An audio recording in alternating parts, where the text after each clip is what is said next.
All right, here we go. This episode of Lords of the Storm is brought to you by our sponsors over at Patreon, where you, yes you, can also support the show.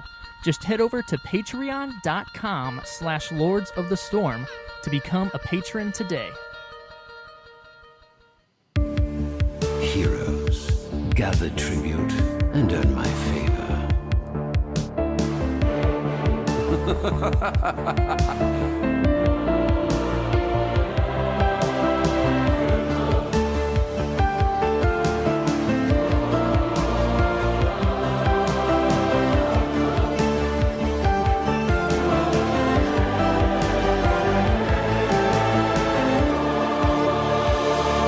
What do you say?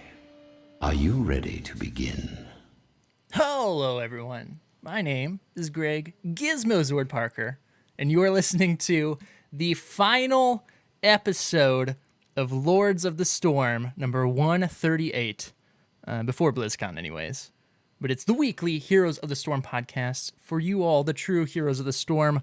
I'm joined tonight, of course, by the Zord Lords themselves, Mr. Kevin Multi-Zord Ellis and Ryan TBK Zord Reader.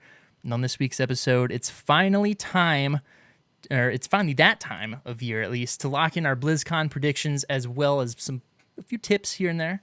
We wrap up a few things before the HGC finals, and we still have our duty. We have Hero of the Week to do, as Junkrat has now been in-game for a week.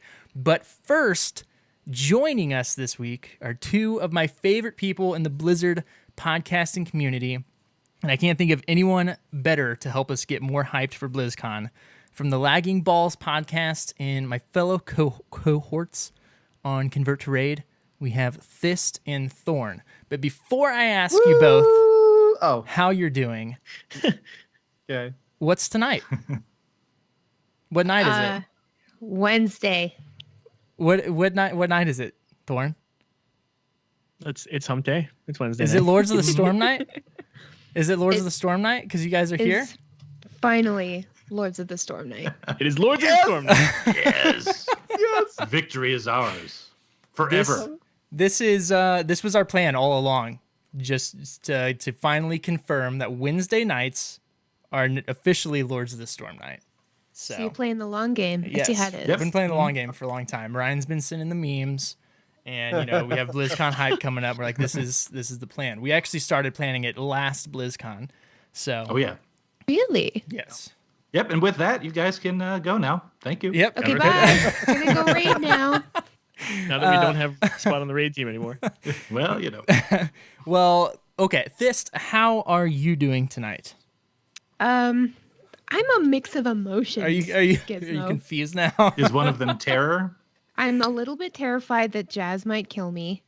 I'm a lot turned on because I'm on this show, and just listening to you guys and watching your stream does things for me, like give me the vapors. But now I'm actually here.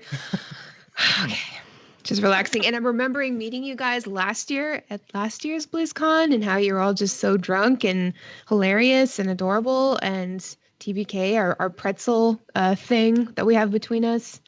Not us being pretzels, but me giving you a pretzel. Yep. And me eating it. Yeah, you just slobbered all over that thing. It was delicious. I'm sorry I didn't bring you any sauce, but It was because I had been at HGC for like 6 hours and I hadn't eaten anything. Because it's funny enough when you're at BlizzCon, and we're gonna do tips later, but here's a freebie for you: don't forget to eat, because it's really easy to forget to eat. You don't want to eat. You don't want to spend the time doing it. So. Well, and it's not even like just forgetting to eat. It's like, I got these really good seats for the finals of HGC, and I don't really want to lose them. So It's good to find friends to sit with, and you go on rotations to get food. listen, you guys, if you guys are sitting someplace and you need food and I'm not busy, I will be that guy or girl, whichever. I think this year, though, you should bring TBK just sauce to make up for it for last year. And I then brought you some melted cheese. And then next BlizzCon You'll eat it. hype episode, we'll have you on, and it will once again be Lords of the Storm night. And then you can say, TBK, I brought you some sauce. I'm sorry I didn't bring you a pretzel. Oh, I'll just like complete the pretzel Yes. circle. And then the year after that, you have to bring them both, or not, Okay. or none. I don't know. Yeah. Just the salt. Just salt. None pizza left beef. Got it. Thorn, None how are you pizza doing? left beef.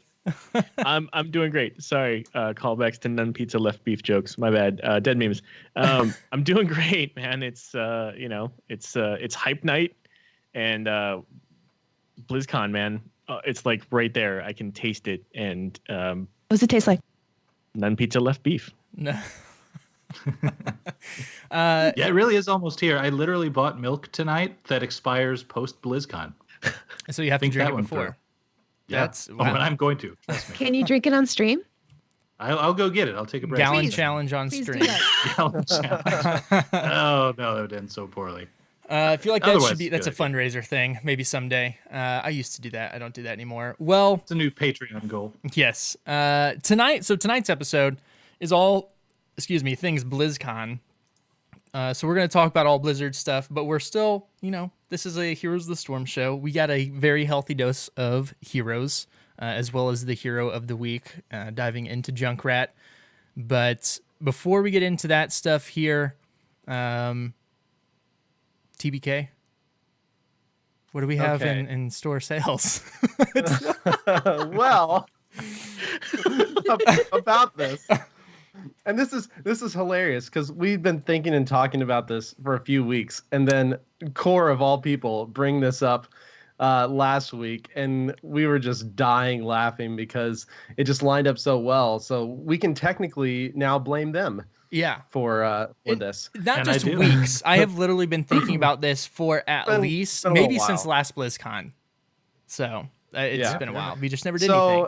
So we have made a group decision that our beloved store sale and hero rotation segments, though wonderful as they were, And have informative. very informative, have reached their time, and that time could better be spent talking about other things or answering listener questions that a lot of times we run out of time before we can get to them.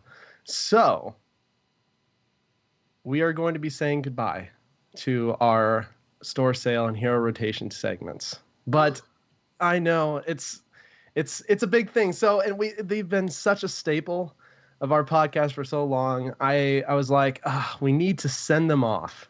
We need to send them into the great beyond with something more than just they're gone. And now the news. Yeah. No, we're not going to do that. We're not going to do that because we care. And so I'm getting a little torn up about this, guys. I'm sorry. It's okay, buddy. Okay. I have wrote a little poem called An Ode to Rotations, parentheses, Heroes and Sales.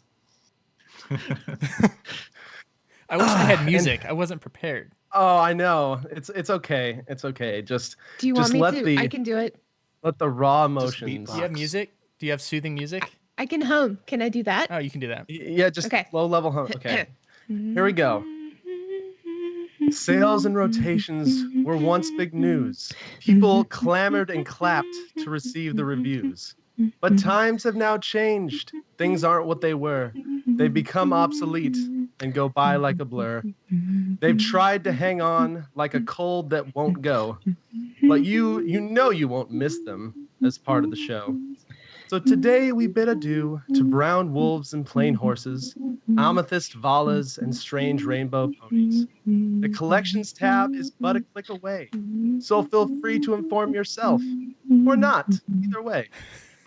But wait, you cry out, how will I know what is free? Never fear, dear friend, the UI's been updated for thee. A small Nexus symbol will denote the free status, so go have a blast playing Nova and Artanis. Well, I think that's it. My look at the time. BlizzCon talk must be had with these guests. Oh, so fine. So sit back and relax, commute to work, eat a taco, and let Lords of the Storm fill your mind with BlizzCon. Oh. I was wondering what you were going to rhyme with taco. Question, though. Serious question. Are you Dr. Seuss reincarnated? Do you like that? That's a I did. that's a valid It question. almost made me cry. You told I me spent a good bit of time on that. you told me you wrote a poem. I had no idea it was going to be that in depth. And I will say, I do want to say, this is not because it is really coincidental timing.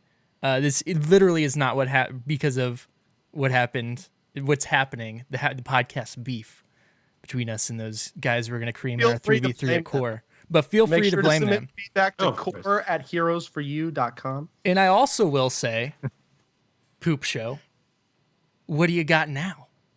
What are we now? You can't call us the store sales show anymore. Oh, Oh, that's right. So, you know? Suck it. All right. So, That was very emotional for me. I did pour Me my too. heart and soul into that. Clearly. That poem. Were you eating a taco at the time while you were writing? No, but I was thinking about it. Yeah. Have you had Taco Bell since your birthday? Because that was pretty explosive, I hear. I have not. Wow. More like good for you. like a homemade, like a Del taco. Sure. Like Got a it. like a real it's taco made with like real stuff. Like real taco ingredients? Real Instead of- taco. I had yeah. 2 burritos yesterday from Taco Bell? You did the right thing. from Taco Bell. The end. Yeah. I win. BlizzCon tacos, taco and BlizzCon O is the name of this episode. Yeah, Or obviously. something with BlizzCon O Obviously, in yeah. it. with Thorn and Thist. Yeah, with Thorn and Thist on the side, please. Right. all right. So now we can get into this. It still feels a little wrong, but with skipping over this stuff, but it's time.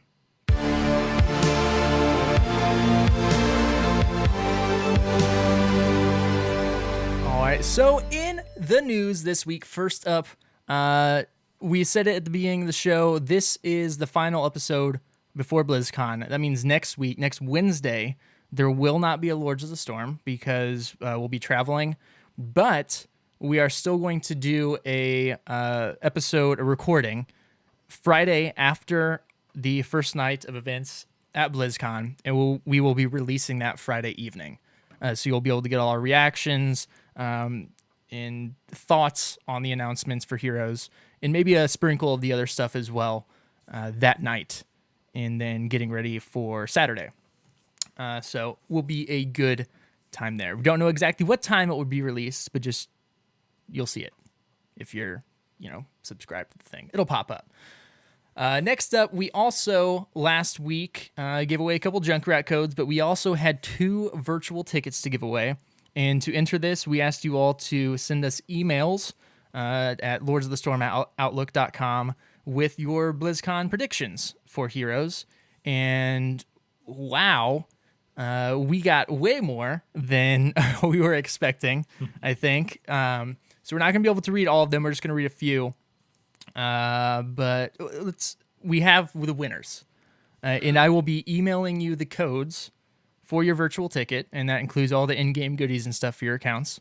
And first up, we have Jeff K, and then we also have Adrian B. Jeff Yeah. Kaplan? Jeff Kaplan. I have to assume it's Jeff Kaplan. Praise him. I just don't want to give out Crazy. They've been people's cut full back to names. Blizzard. They don't give free Yeah. stuff anymore. But he wrote in. He's like, I bet there's gonna be more Overwatch heroes. Yes. So if your name's Jeff K, or Jeff with last initial K, and Adrian with last initial B, be checking your emails. I will send those out tonight after the show. But TBK, so we're not gonna be able to read all of the emails, but we were able to pick a few here that had some good predictions. And do you have yours Oh, you want me to read some? Okay. handy? There was actually one from Brandon P that I thought was really good because it kind of goes along with some of the stuff I was going to talk about. But we've seen some PvE type modes in several of the games, and Heroes really doesn't have a PvE type mode yet, other than verse AI or whatever. And so his prediction is that we are going to get a new PvE Horde mode. I was like, that'd be kind of cool. Yeah, like holding off waves. of Or minions? PvE Yeah. or to expand on it kind of a little bit, and I'll talk about it when we get into predictions, but a PvE brawl. Yeah. Or multiple PvE brawls, because we've all right. not really seen anything like that where it's just, here's your 5-man, and now there is no like PvP enemy team. It's just objective of some sort. I would love I think that. there's a lot you could do with that. You could make Oh, like yeah. a really interesting boss that you have to fight and like build a comp around, and it could be really interesting.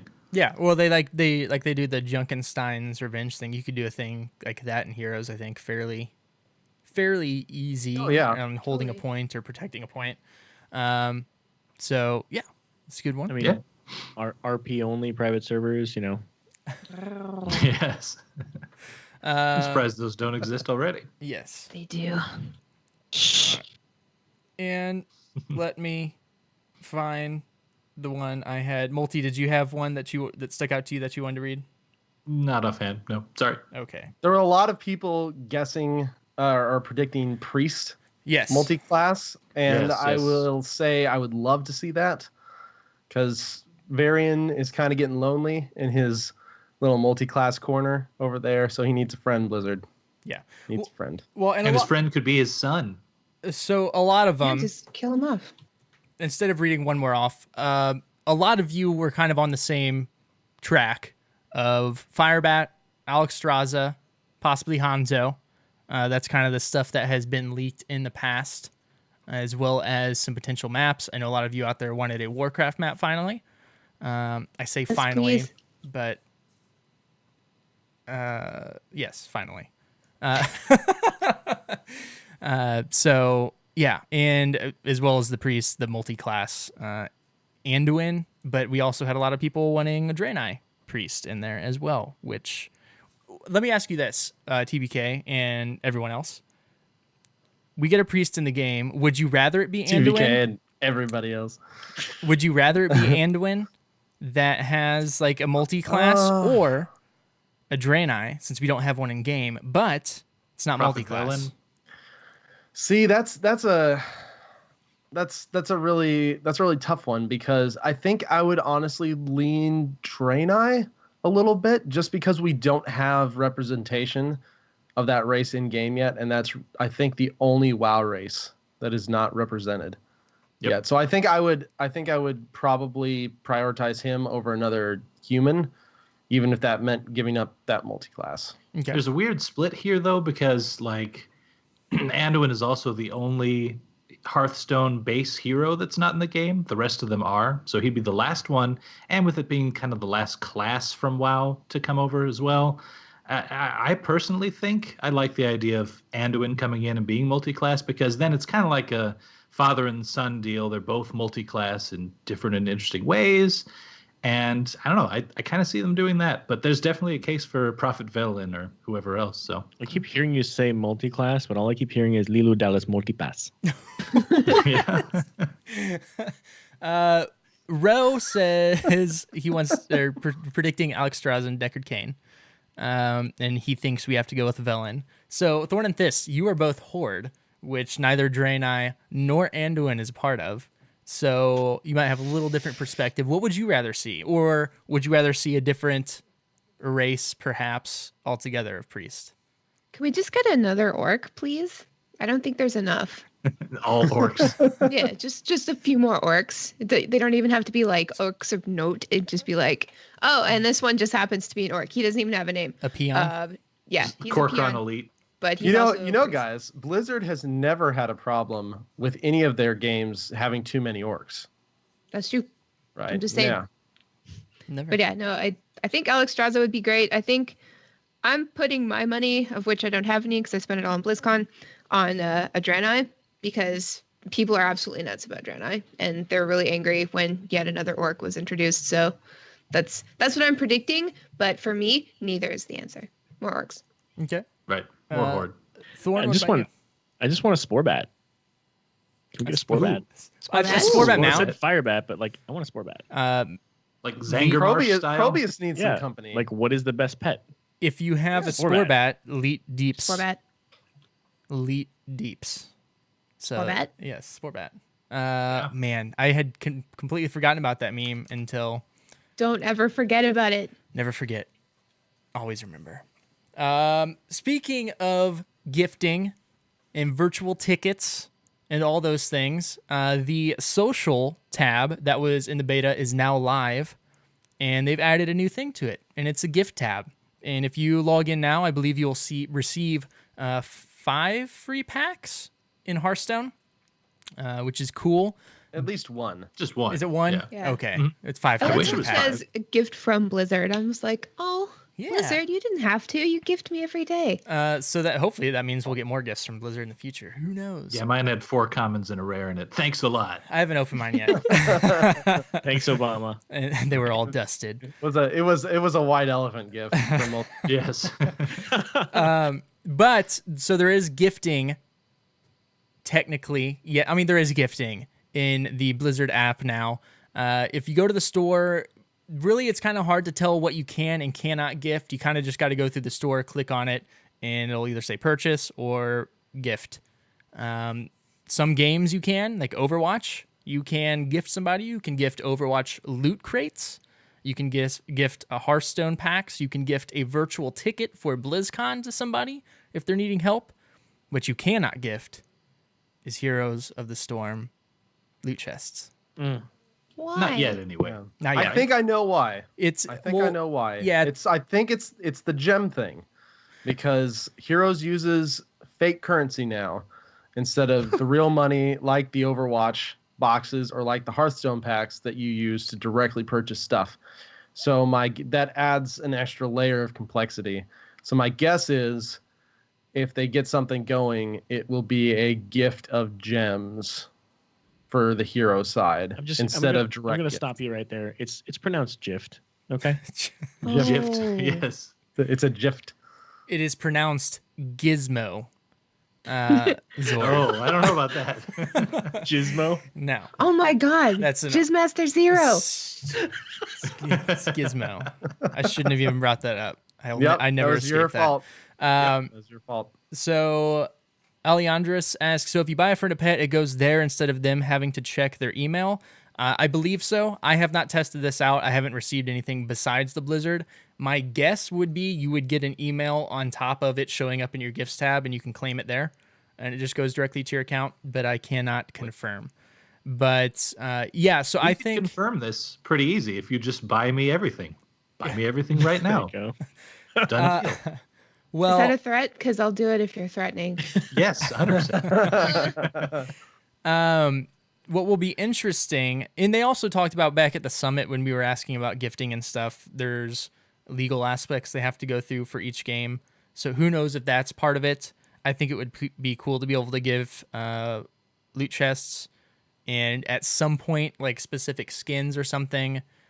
But that would have to be done in game, I think, because of the gyms, not throughout the Blizzard app. So Yeah, and that might be it. It's possible they're not quite ready and they're holding off on releasing Heroes gifting because it's an in-game change that needs to be made, and then you'll do all the gifting from in-game instead of from the store directly. yeah. And not to make the I'll be in line comparison at BlizzCon still. asking, guys. Yeah. I gotcha. Purple shirt. I gotcha. You can, I would hope that we'll be able to gift gyms at some points. You can gift similar things in similar games. So keep our eye out. Okay, so since we're kind of on the topic of predicting what may happen in the future, let's go ahead. What What are we missing? I don't know. They're dying, but they're on Our mute. poor audio listeners are gonna be like, "What is going on?" And So the Gizmo And our- Zero.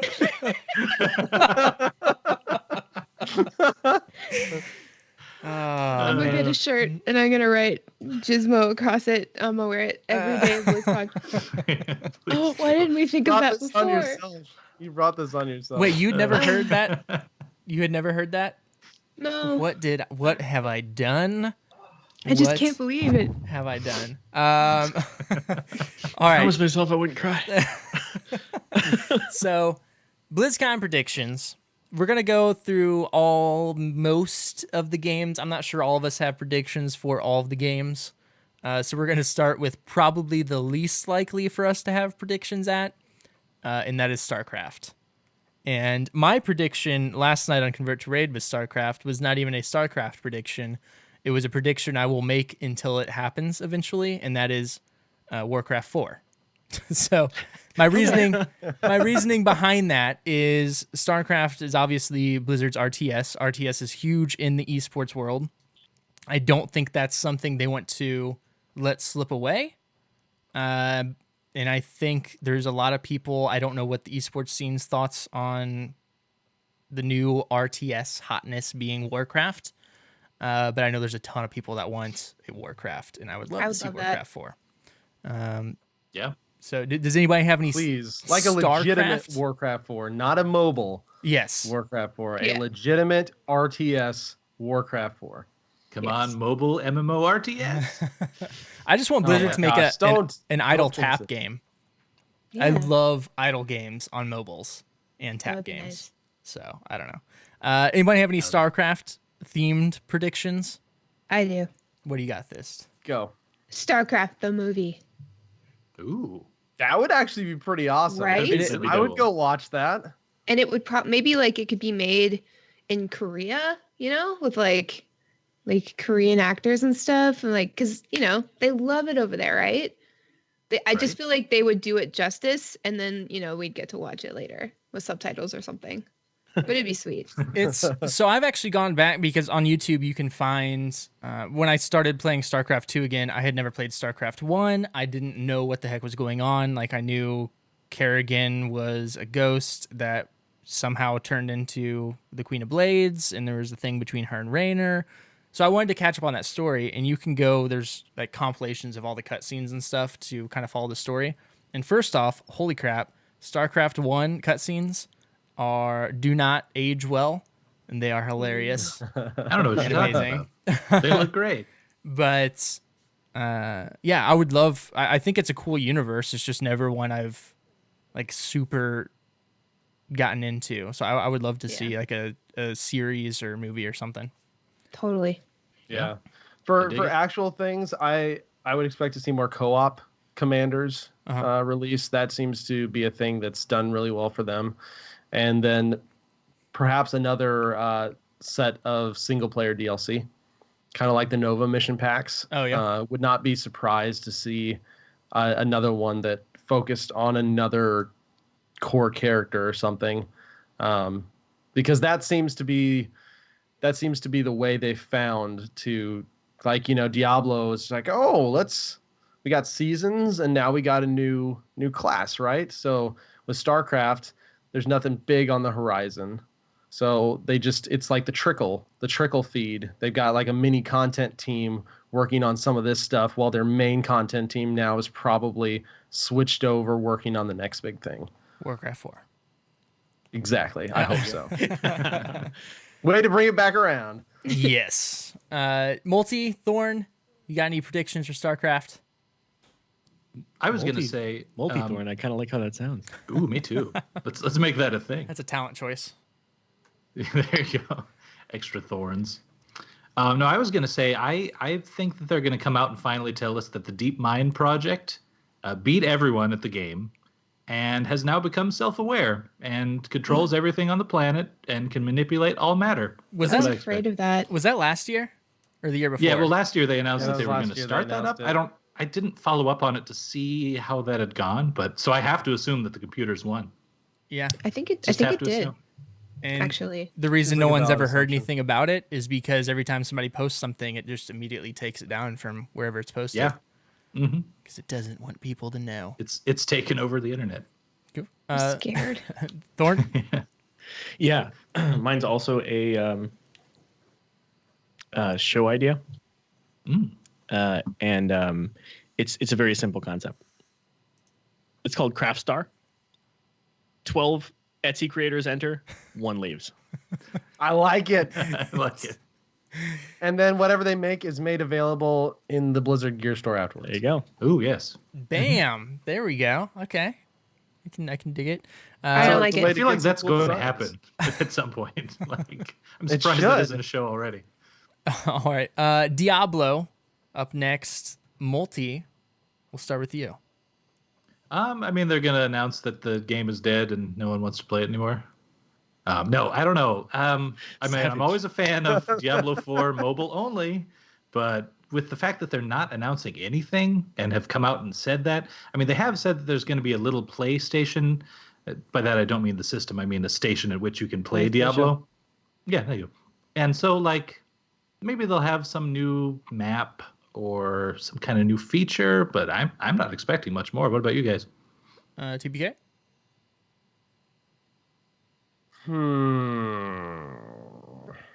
I I think it'll just be I think they'll surprise us with another class. Honestly. Really? The necro seemed to go over really well, and I can't I feel like Diablo is in that maintenance mode now where probably a good chunk of their main team is off working on something else, and they've got like the current content team that's doing the seasonal stuff and keeping that going. So they might announce a little bit of stuff for the seasonal things. But I think the Necro did pretty well. So if there is anything, I would think it'd be another class pack. Okay, so my thoughts were along the same lines until I saw the size of the demo area at BlizzCon on the floor. Because it's so small, like it's Pat makes the joke, it's literally smaller than like the restrooms it's right next to on the map. Oh, really? That if they were doing another hero pack, then it would be a bigger area because people would want to play it. So then we talked about how I think they are working on making a new Diablo. If they were doing so, say this is something they were going to announce next year. They're not going to do another character pack that's only going to be around for a year, I don't think. So I am along the lines now. I don't know. People were already complaining about the price of the Necromancer, and for them to do that, I would be fine playing it for a year. I would still buy Diablo 4 when it came out.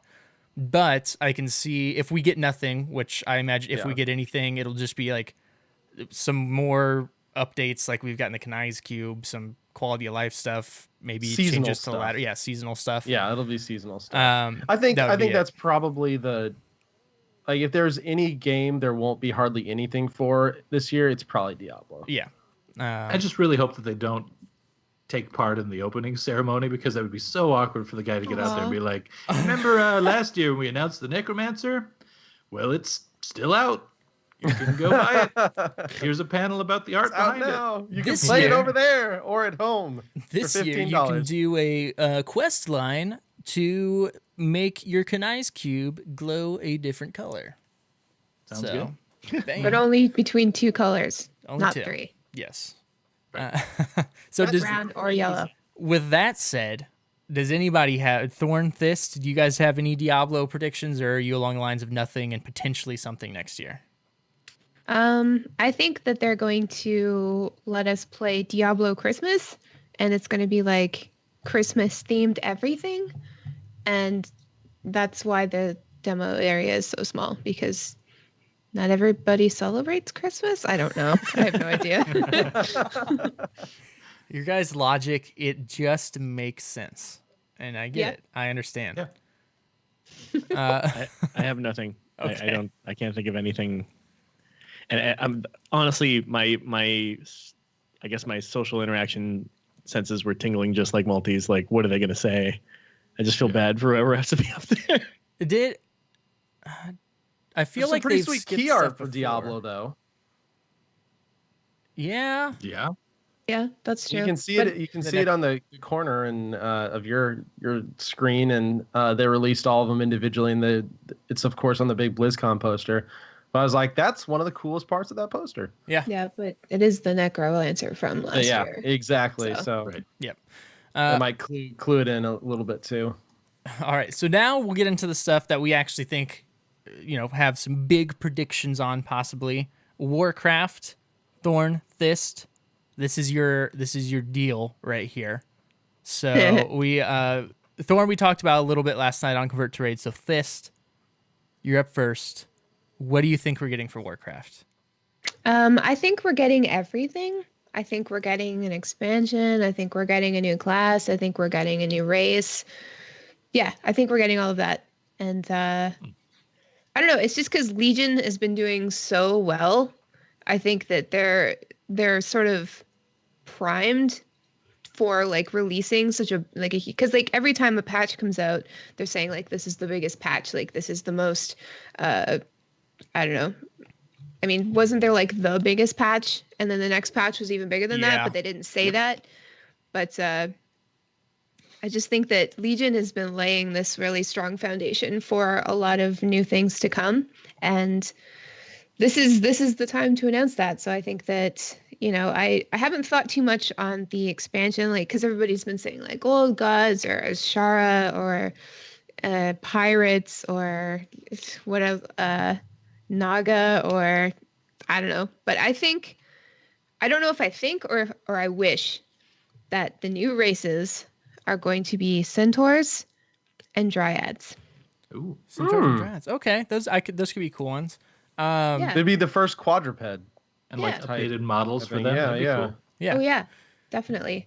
And I don't know. I think that would be so freaking cool because they're so similar, and it wouldn't take like a huge leap, you know, from like a dryad to centaur to just sort of like drop both of those at the same time. But what else did I say? Expansion, race, and class. I don't know about class. Like ranger or alchemist or adventurer or I don't know. Ninja. Bard. Ninja. Bard. Yes. Oh my gosh. Bard 'Cause, like, would be pretty cool. That would be amazing. And then all of like the weapons and stuff were shaped like instruments. Oh my god. That's Yeah. what it's gonna be. That would be kind of cool. I have wanted a bard in World of Warcraft like since I started playing it because I played bard in EverQuest, and I just think and I play bard in Dungeons and Dragons right now and Vicious Mockery OPOP, but I just think it would be really cool to have because we have our tanks, our melee or assassins, DPS. Sorry, too much heroes, and healers, supports. But we don't have like I want another support type class that's not healing, but it's not damage either. Like I think it would be cool for positioning for certain buffs, like for melee, and then moving back for That's kinda cool. ranged, just to do So, different like, things. Since they took away our raid buffs, they could give us a A bard. class that gives okay. Yeah, and they can I like like they can that. be responsible for like helping with tank mitigation, for melee DPS, for healing buffs, for range DPS stuff. I think it could be really cool. Spell power, attack power. It'd be awesome. I love They that. could kind of shot call for the raid, like lead the Yeah. raid as well. That'd be interesting. Yeah. They would Like a also buff class. add in a special voice chat, but it wouldn't activate unless you were singing. Mm-hmm. Awesome. Love it. Oh my god. Okay, we have to write this down. That we got to go to Blizz HQ next week and tack it on the door. Yeah, it's actually a Please. complete different type of game style. Like instead of using a keyboard, you plug in an instrument like Donkey Konga. You remember that? And you just have Yeah. to play your instrument. It's perfect. Oh Or my like gosh. Guitar Hero. Yeah. Yeah. I want it to Alright. happen. Not really, but I do want the bard. I really do want the bard. Centaur Bard. Thorn, what about you? What do you think we got coming for Warcraft? So I'm stealing mine entirely from Reddit because I love this idea so much. This Redditor named level_60 posted something just this week called if the expansion involves the old gods, then please give us a Darkmoon House of Terror raid. Make the building look small from the outside and insane on the inside, like bigger, lots of dimensions, etc. Make the end boss Silas Darkmoon himself, but make him a shifter of some sorts and make his appearance and mechanics rotate every week. I love that. Wow. Yeah. It's super creative, and I think it's amazing. So Yeah, I'm stealing that's that answer. really cool. Good one to steal. So is Darkmoon Fair, is that tied to the old gods? No, not in any way. Okay. But I know it's just like and it's only the once a month thing. Yeah, yeah. So Because I know what Darkmoon Fair is, but I didn't know like if there was what the lore behind Darkmoon Fair is, if that was like a celebration of the old gods or something, because it's creepy. Maybe it is. All right, TBK, what do you got for Warcraft? I've got a lot of interesting Warcraft thoughts, and I actually played Legion probably more than I've played any expansion since Lich King, which is pretty impressive for me, just given the limited time I have. Legion was really good, like especially coming off Warlords, it made it seem even better. Orcs, all the orcs. Yeah, it's been really good. They've laid a lot of good foundations. For specifics, I would love to see a new race. We haven't had a new race since the pandas. I think so.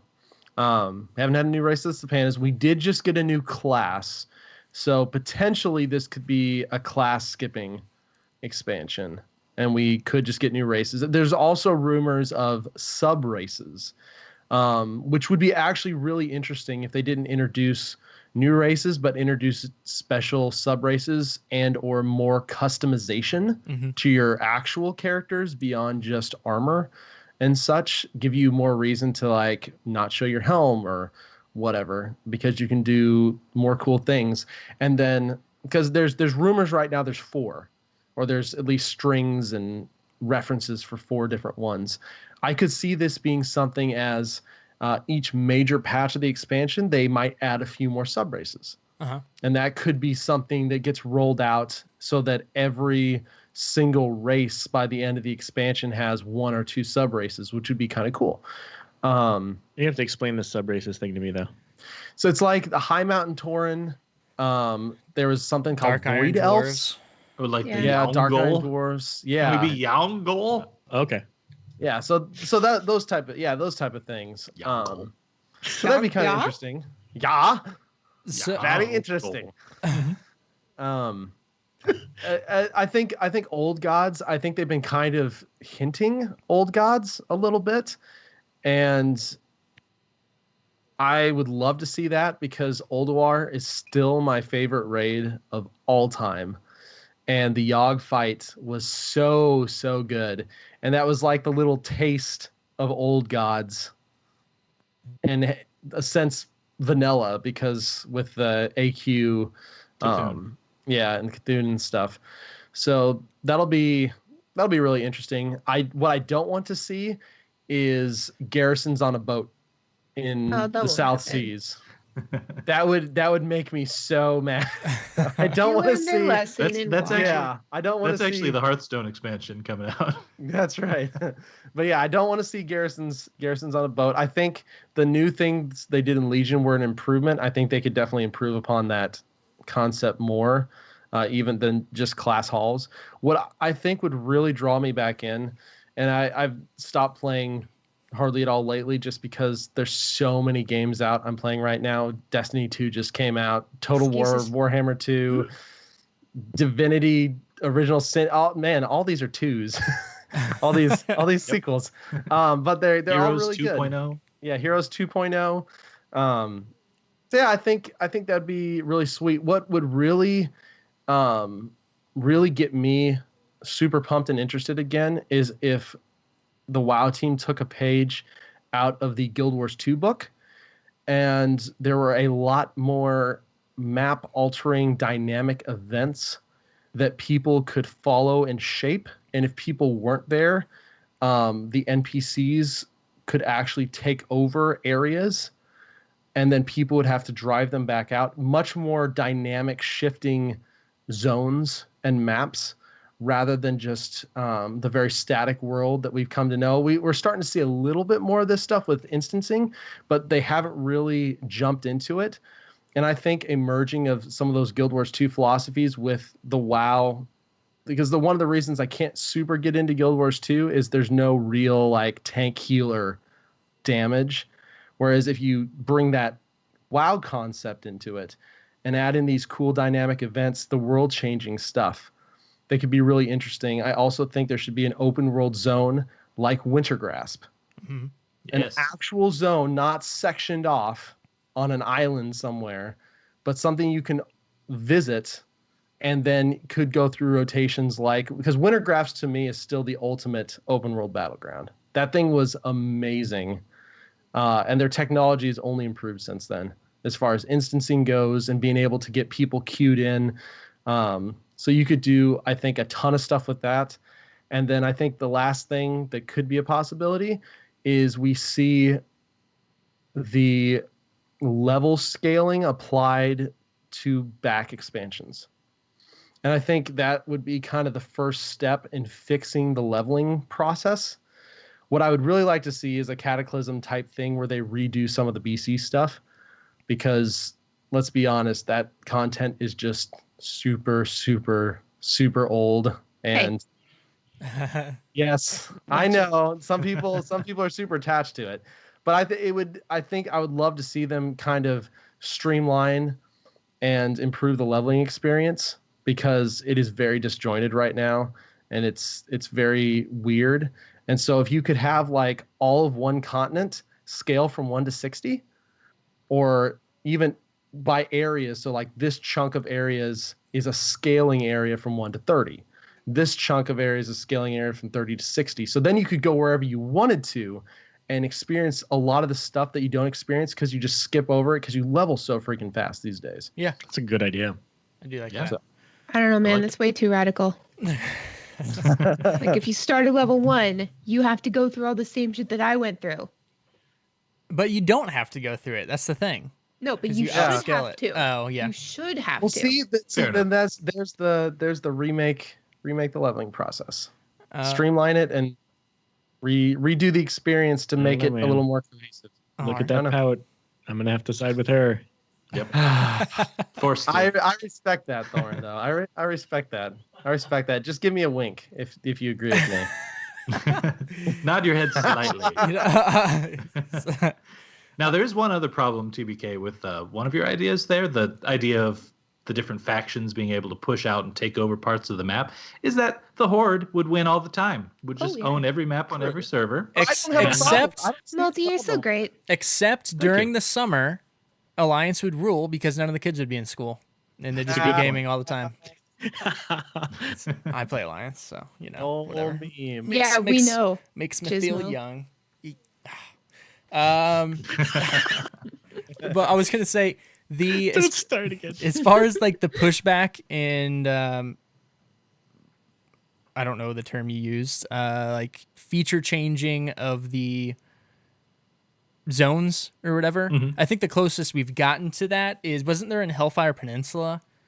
There were like the towers you could capture and take back for the Horde or Alliance, Yep. but there wasn't any Yeah, NPCs it was involved. really fun for a while until everybody got flying. Yeah. Wintergrasp was kind of like that. I mean, there wasn't any instancing to it, but a faction took over at the end, and Yeah. you got some extra PvE content for it. So yeah, I mean, I could see them expanding on that idea again. I think My take on it, though, real quick. So I agree with all of you guys in saying that Legion was probably the most epic expansion ever, in my experience, and I've played through all of them naturally. But because of that, and the way that the story got so dark, and seems like it's getting even darker as we get into the final stretches of Argus and all of that, I kind of want them to go a little bit lighthearted with the next one. That's why I actually, when you asked this question on Lagging Balls, I sent in just this kind of half trolly thing where it was like Depths of Myr, and you go to the Murloc homeworld and you have to AoE them all down, but you can't because they've taken the AoE spells out of the game and stuff like that. So, I obviously don't know if it would be that exactly, but I could do with a little bit more lighthearted. And from the story standpoint, I could see them going, because right now the Horde and Alliance are kind of banding together to fight the Legion. But I mean, there's still that background tension of Greymane versus Sylvanas, and like the new power dynamic there, with obviously the king of the Alliance dying and the former war chief. So my point is, like, I would like to see an expansion where the Horde and Alliance go fully at each other's throats again. Me too. And it's just a real drag out fight. And that, honestly, your idea, TBK, I think would play in perfectly to that. Like, now it's super important for you to take over these spots for your faction. Maybe Blizzard does a lot of work to balance the servers in the background to where there's a pretty even population on both sides, and just have it out. So, but as far as Yeah. I love your idea, Thist, that we're going to get everything, like new class, new race, and everything. If we're getting new races, though, come on, walruses.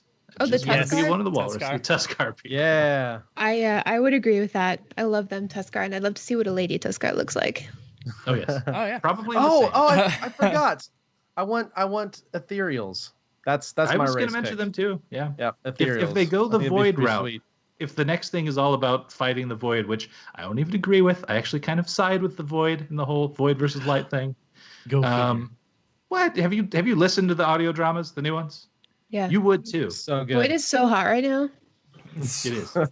And Boy, got Boyd to. won So in hot. the contest for Hearthstone. No, I was just saying, go figure. Jazz would side with the dark side. Oh. Well, obviously. Dark side.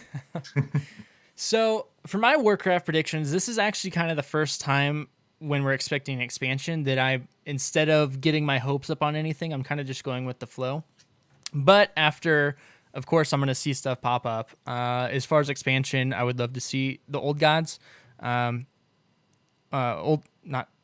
Ulduar. Yeah, Ulduar, right? That's the raid. Yep. What's Yeah, the zone that's Ul something? Oldemon. Uldamon. That's a I don't know. dungeon, though, right? Whatever. So Ulduar was I've only experienced that raid going back and going through it way over level to try and get some gear, special gear mounts, things like that.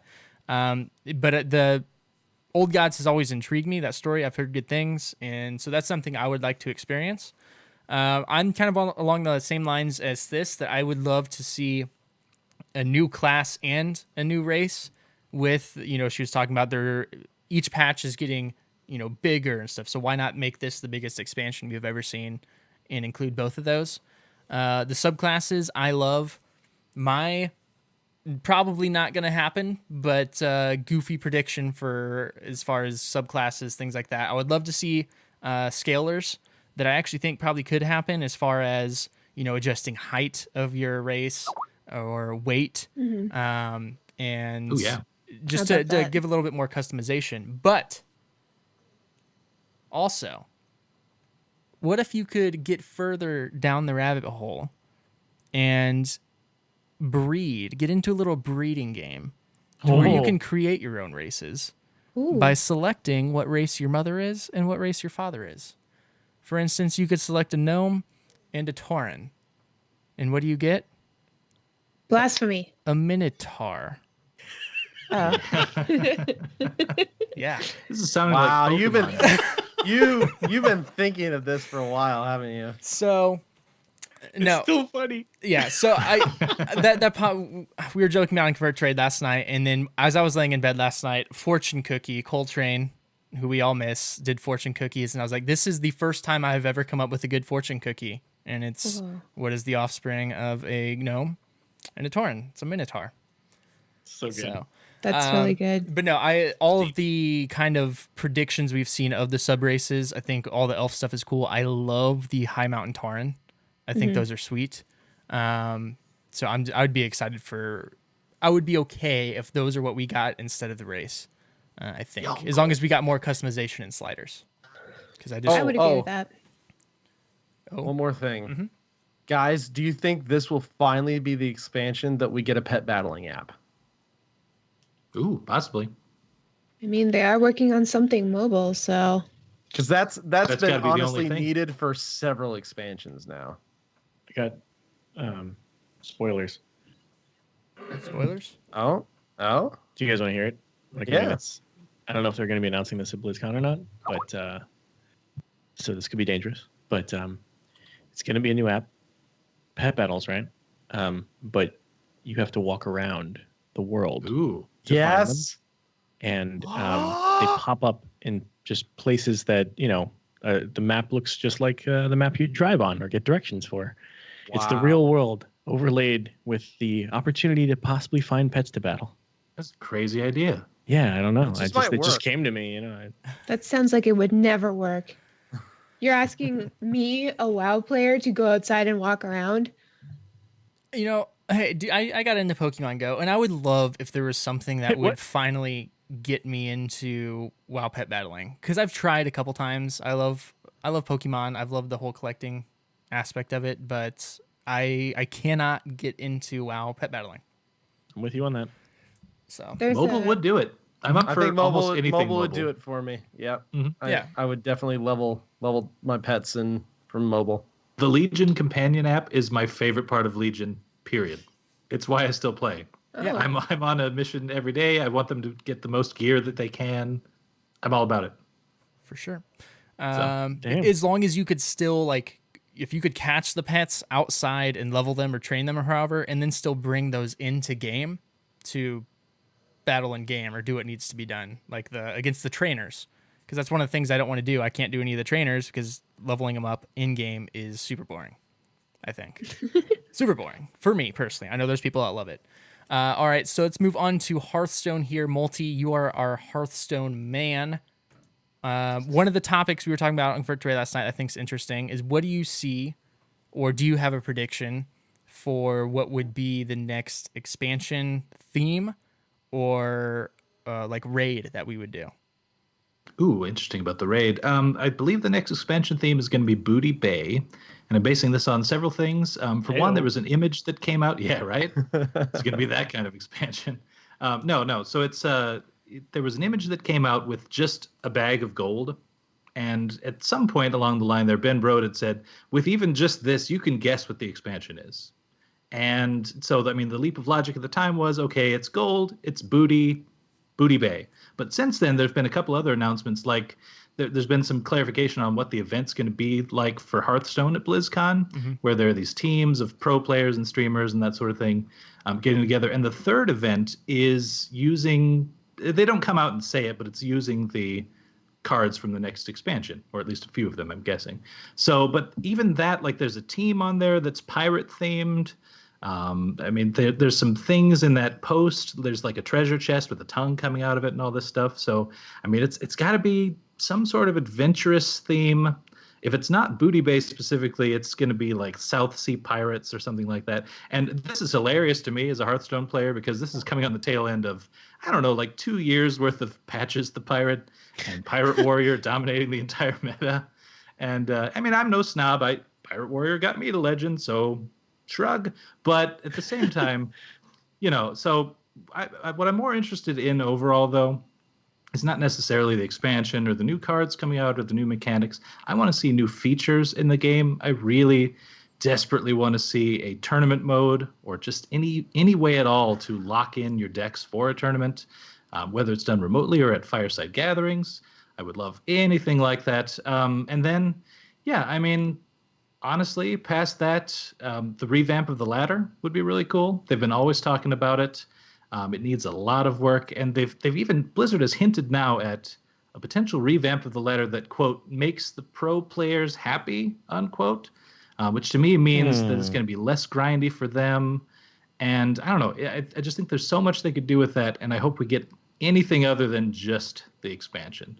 But I mean, that's a good point, Gizmo. I hadn't even thought about the a potential for a new raid. I would have to think it's going to be tied to the new content. I don't know, what are there any major pirate bosses that they could do if they go that route?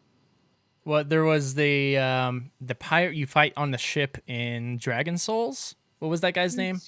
Oh, really? That guy.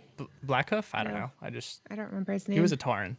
But I don't know. I know a lot of people like were saying like they'd like to see Ulduar in Hearthstone. Yeah. But That would be a cool expansion.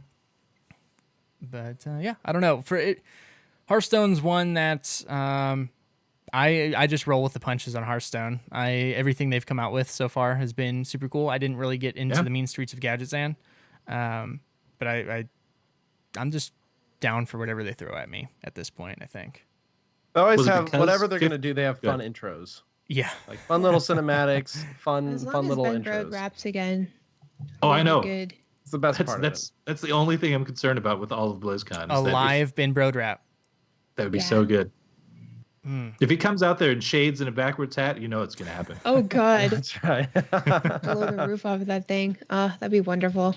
Anyone else have any quick Hearthstone predictions? I think that they're gonna make Hearthstone physical. Like they're gonna start making actual cards. That would be cool. That'd be fun. I would play that. Yeah. I would actually, strangely, I probably wouldn't play it as much because it wouldn't be as easy, but I would love to get together and like to buy an actual Hearthstone pack because I started buying the Warcraft card game packs a while back just to collect hell them, yeah. which I don't know where they're at anymore. Somewhere with my Pokemon cards hidden, but it would be really cool to get together and play that. And it's cool, especially if they had like a mat you could buy. Oh, totally. That They was- was just like all the stuff, like that big Hearthstone play box made out of wood and stuff that you Yeah. can get in the store. Just put all your cards in there and just like Yeah. tuck it under your arm and bring it to your friend's sleepover. and then you can just play, and none of it's tied to in-game stuff or your rank or whatever. It's just having fun. And Yes. then if you find yourself in a frozen wasteland, you can open it and instantly be transported to the inn Yes. where you'll become part of a musical number and befriend a small child. That's Yes. the life I want right there. Yeah. Quick question for you though, Greg. Are your Pokemon cards and your Warcraft cards mixed together? No. Because that'd make for some interesting play at your No, local no, no. store. You just go in there, you're like, Charmeleon evolves into Karen Bloodhoof. Yeah. No, they're not, Sweet. unfortunately. Maybe I'll do that though. Who knows? Let's do that tomorrow. All right. Overwatch. So for Overwatch, my predictions are a new map and potentially a few new heroes. A new hero that I think and would like to see would be the Queen of Junkertown. I feel like in Ooh. the teaser, they kind of led to her being like a central character, the way they were talking about her. Yeah. So I would love to see her in the game. I don't know what she would play. I don't think anyone knows what she looks like. Is there a poster of her somewhere in Junkertown? There is. There is? She's kind of buff. She's got a mohawk. She's pretty hot. I think she's wearing like a crop top and a leather jacket. She looks cool. Cool. Yeah, because I know people are saying like they want another like solo tank in game, so maybe she could fill that role. Who knows? I don't know. But I think that'd be really cool. I think most of the stuff we're going to see for Overwatch is probably for the Overwatch League. We talked about Sure. last night. So what is it? The LA Valkyrie was announced, which is Immortals. And I would love to see, I don't know if this is an actual thing or if it was just something the Immortals did for publicity on their site, but they had like their logo and the colors. And then there was a Mercy that had a skin tint of their colors. Yeah, And- each league has to have their own franchise with their Yes. own like colors and things. So I That's think Boston just got announced actually. awesome. Yeah, they did. Because I would Boston love, Uprising. That sounds right. I really want to see when I'm watching Overwatch League that I don't know if Blizzard would do it for like every skin for each hero, give each team a skin tint, or even if it's just like the basic ones. I want to see when those teams are playing. I think it would just be much easier to tell. Like we're having like, NFL jerseys and stuff and have a home and away skin tint or like attack and defend. And that those are only accessible to those teams. I don't want to see those while I'm in game, which may be an unpopular opinion because people are going to want, skin tints of their favorite team. But I think that needs to be something that's just special for those teams. That'd be So pretty cool. I'm really agree. excited That to would be cool. possible announcements for Overwatch League. TBK, you have any Overwatch stuff? I think we'll probably see the regular. We'll see at least one new hero, probably teased and available to play on the floor. We'll probably see a new map or two, and maybe an expansion of some of the modes they've been playing around with. Deathmatch, I think, is very requested as like Deathmatch is a in the queue. game. Oh, Okay. It got taken out though. what? It was in, but now it's out, and then Jeff has said that it's coming back. Praise him. I just played So. it this week, so Yeah, it's definitely solid. yeah. Is it back in now? It's on the Okay. arcade. Yep. Mm. It's all good. Okay, see, then I don't know what I'm talking about. Thorn Yeah, Fist. that all things come to Overwatch. Don't listen to me. Listen to our sister show, The Cavalry, There you go. or Lagging Balls, because they cover all that stuff too. Yes, But we do. I bet Overwatch League will be extremely prominent, Yes. regardless, because this is their big gearing up. There's been lots and lots of money spent on this thing, and they needed to succeed, so they are going to hype the crap out of it. Hype. Oh, somebody Which mentioned I'm all for. that they have like deathmatch that's in game that's like 1v8 free for all. It would be cool to see a team deathmatch, like a 4v4 Oh or yeah, 6v6 or Yeah, whatever. yeah. That'd be I cool. would love that. So Thorn Thist, you guys got any predictions for Overwatch? Yes. What you I've got? got tons. Well, I think you're right about the Overwatch League stuff. Their season starts December 6th, I think, or the Yeah, the preseason starts. So they got to hurry on that. Like, there's a lot of teams that don't have their franchises up yet, so they've got to get on that.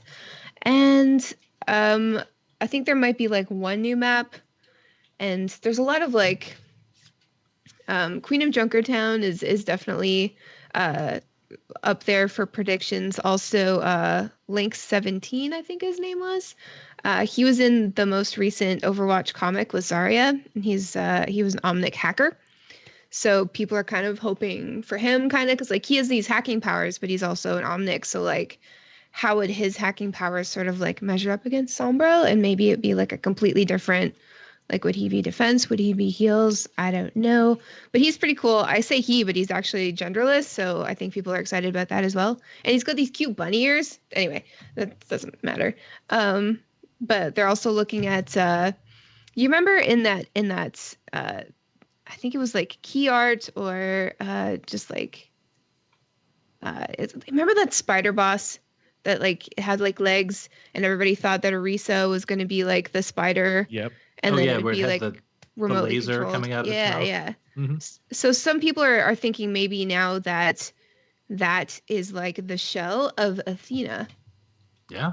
because she's a very prominent character in Overwatch. Why not give her some stuff? She could be support. She's supportive. She's hanging out in the ship. She's hanging out in Gibraltar. She's hanging out. But aside from that, I'd love to see more support. Maybe something to sort of counter Mercy a little bit. Maybe something that they could transfer a bit of like Mercy's OP-ness to, so that they could sort of like level each other out. I Mercy's don't what? know. OP-ness. Ah. Pulling a Huge gizmo. OP-ness. Pulling a gizmo. Or Scott Johnson, my bad. But and I think that could be a rocket dog with a little nurse's hat Rocket dog? Yes. and like a syringe I in could- its paw. I I don't could dig a know. rocket dog. Or could have one of those in the mountains. They had the dog St. Bernards with the little jug on their neck. Exactly. Yep. Exactly. But Yeah. that's a rocket. It's- The problem with that theory is you have to kill it. I can't do Ooh, that. Yeah, I can't do it. It would just win yeah. every Yeah, time. that's true. Yeah, it would just win. Or maybe I don't know. Dog OP. I feel the same when I play against Greymane, but that's beside the point. See, when you have the lagging balls hosts on our show, even it gets to our mod. Even everyone's just it's the lagging balls mood is rolling over. Sorry. Thorn, you got any Overwatch stuff? I have two very specific Overwatch predictions. I think one will be a tanky tank, like a meaty standalone tank, not a brawler, a real deal tank, An anchor tank. an anchor tank. Thank you, Multi. That's Yes. what I was grasping for. Anchor it, tank. which is not to be confused with an ankle tank because that's way worse. And then the other one is a main support. So along with what Thyst was saying, something to rival Mercy, because right now it's all Mercy all day, and that's just it's kind of boring. No, it happens. Yeah. Yep. Okay, I agree. Multi, Yeah. you have anything? I listened into the Cavalry, our sister show, #shameless plug, and Slambo made the prediction that there would be two heroes. Which, when I heard that at first, I was like, "Oh no, that's ridiculous." But the more I think about it, last year there was all the crazy, way over the top hype for Sombra. Yeah. And Blizzard has come out and said that they definitely messed up on that one, and they did. So, although there was some cool stuff going on in the background, it was too much. So, the fact that we really don't have much leading into this one makes me think it's at least possible to announce two. And yep, I was actually thinking Athena as well. I don't know if she I'd like to see, honestly, is an Abathur style Athena, in that like she's disembodied. Maybe she has like, I don't know, a station back at base or something, but otherwise you control parts of the map. You set up turrets, you do whatever else. I think that could be really cool. Maybe Ooh, some that's healing Whoa. nodes. That would be really interesting in that game. You get like a especially. top-down view. You actually kind of play from the Observer mode. spectator view, Yeah. perhaps. So Huh. Oh, could be interesting. But anyway, other than that, I don't know. I hope that they have. What I want to see most in the game is a dark support, kind of like we've got Stukov in Heroes, but someone who supports but also really throws out a lot of damage and is just part of either Talon or I'm not sure. I don't know if they'll go that route, but I hope they do eventually. Okay. Talent support would be cool. And as for maps, I definitely think we're going to get at least one map out of this. And I was trying to think of places of the world they haven't touched, and I don't seem to think they've done anything in Korea yet, right? There's nothing in Seoul, like no backstory for Diva and all that. They could do Seoul or they could do Pyongyang, which would be awesome. Hey, it could happen. You did there. No, they did it. They did one in Iraq, and they did it because they wanted to show that the future of Iraq is a world in which it's severely technologically advanced and bounced back from all the problems it's been having. So it could happen. It could happen. I'm just saying. Okay. And Diva's from Busan, apparently. Ah, okay. So, I don't know. All right. So, hence the Busan hover bike. Yeah. Nailed it. So that's it for BlizzCon predictions. I'm just kidding. Heroes. That's because since that's something we should probably cover on the show. Heroes. Save the best for last. Yes. Heroes of the Storm. So I wanted to start this out, and I think I'm pretty sure we said that this last year, that in my personal opinion, this is a very important BlizzCon for Heroes of the Storm to the casual player. I, over the past several months, have probably, because I've been sitting back and thinking about this, I kind of hit a breaking point Monday when I was playing through Hero League and stuff, of it's probably the least amount of fun I've had in game in a long time. The content they have been releasing, the heroes, the maps, have all been fantastic this past year. I think the hero design is amazing. Even Hanamura was a really cool idea. It just didn't work out well. Hopefully that's cooler when it comes back. But Volskaya has been amazing, I think. But the systems, matchmaking, ranked play is just not in a good spot. And I know quick match is never going to be ideal, but if something has happened to where it is the worst matchmaking I think quick match has ever seen, and the Hero League ranked play is just frustrating. And then still in Team League, which is the main mode to play, or should be, that people strive for, it's not easy to get into. It shouldn't be played in groups of 2 or 3, which it needs to be right now for people to play it, and it's just it's not there. So we've talked about this several times, but my predictions overall is just that we're gonna get a couple heroes. I don't think we'll get a map. Maybe we'll get a map. But for heroes, I guess I'll say Alex Straza, a Firebat, which I've been wanting, and possibly Hanzo, if we get 3 again. Or maybe not one of those, and something weird, because a lot of times they like to do a weird hero at BlizzCon. And then a lot of system updates, whether that is clans, whether that's a restructuring of Team League or Hero League. But something, I think, needs to be announced as far as what's going on for their plans in ranked play. So Team League back toward where it was to begin with, where... I mean, the challenge with that, though, was that so few people played it. Yes. Because of that. Yeah. And it was dumb that you had to pay gold to make a team. That was awful. The overall idea around that was cool, but, they could go back to that, but they need more stuff in game to make that easier. And TBK has made a huge post on that as far as a team finder, whether they want to go the clan direction, if that's something we're finally going to see. Tournament interfaces built in game where you can actually build tournaments in game to run them. There's a lot of stuff that would need to happen for it to go back to that. I don't know exactly what the answers would be, but ideally Team League needs to be a 5v5 thing. And with, playing with people, it needs to be where people want to go to play with people they play with, instead of, pick up of 5 people. Hey, let's play Team League. We have 5 people together. Preach. Which is also, fine for people to do that, but that's not what they should strive for. Because right now, if I play Team League, it's really okay, can I find 5 people? Okay, let's do this. So I don't know. TBK, I know you're probably going to have a lot of thoughts on structural things, so I'll let you go next. Sorry, guys, in advance. I think about this a lot. Stunner. So heroes-wise... I am all about Dwagons. So many Dwagons. Give me all the Dwagons. Alex Straza seems to be a pretty clean lock for the most part, just between leaks and different things. I think that would also be pretty epic as far as we saw what the Heroes team did with the brand new cinematic style that Blizzard has come up with in the Varian Ragnaros cinematic trailer, and then we saw a little more of that with the Genji Diva Diablo short that they did for kind of the Heroes 2.0 launch. So my guess is we will get another one of those very high quality cinematic type trailers for whatever they're releasing.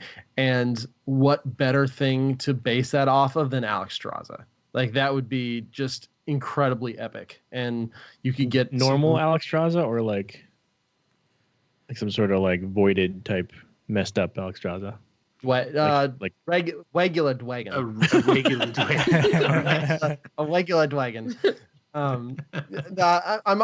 My hope is that Alex Straza is either a specialist or support, and is in dragon form the whole time.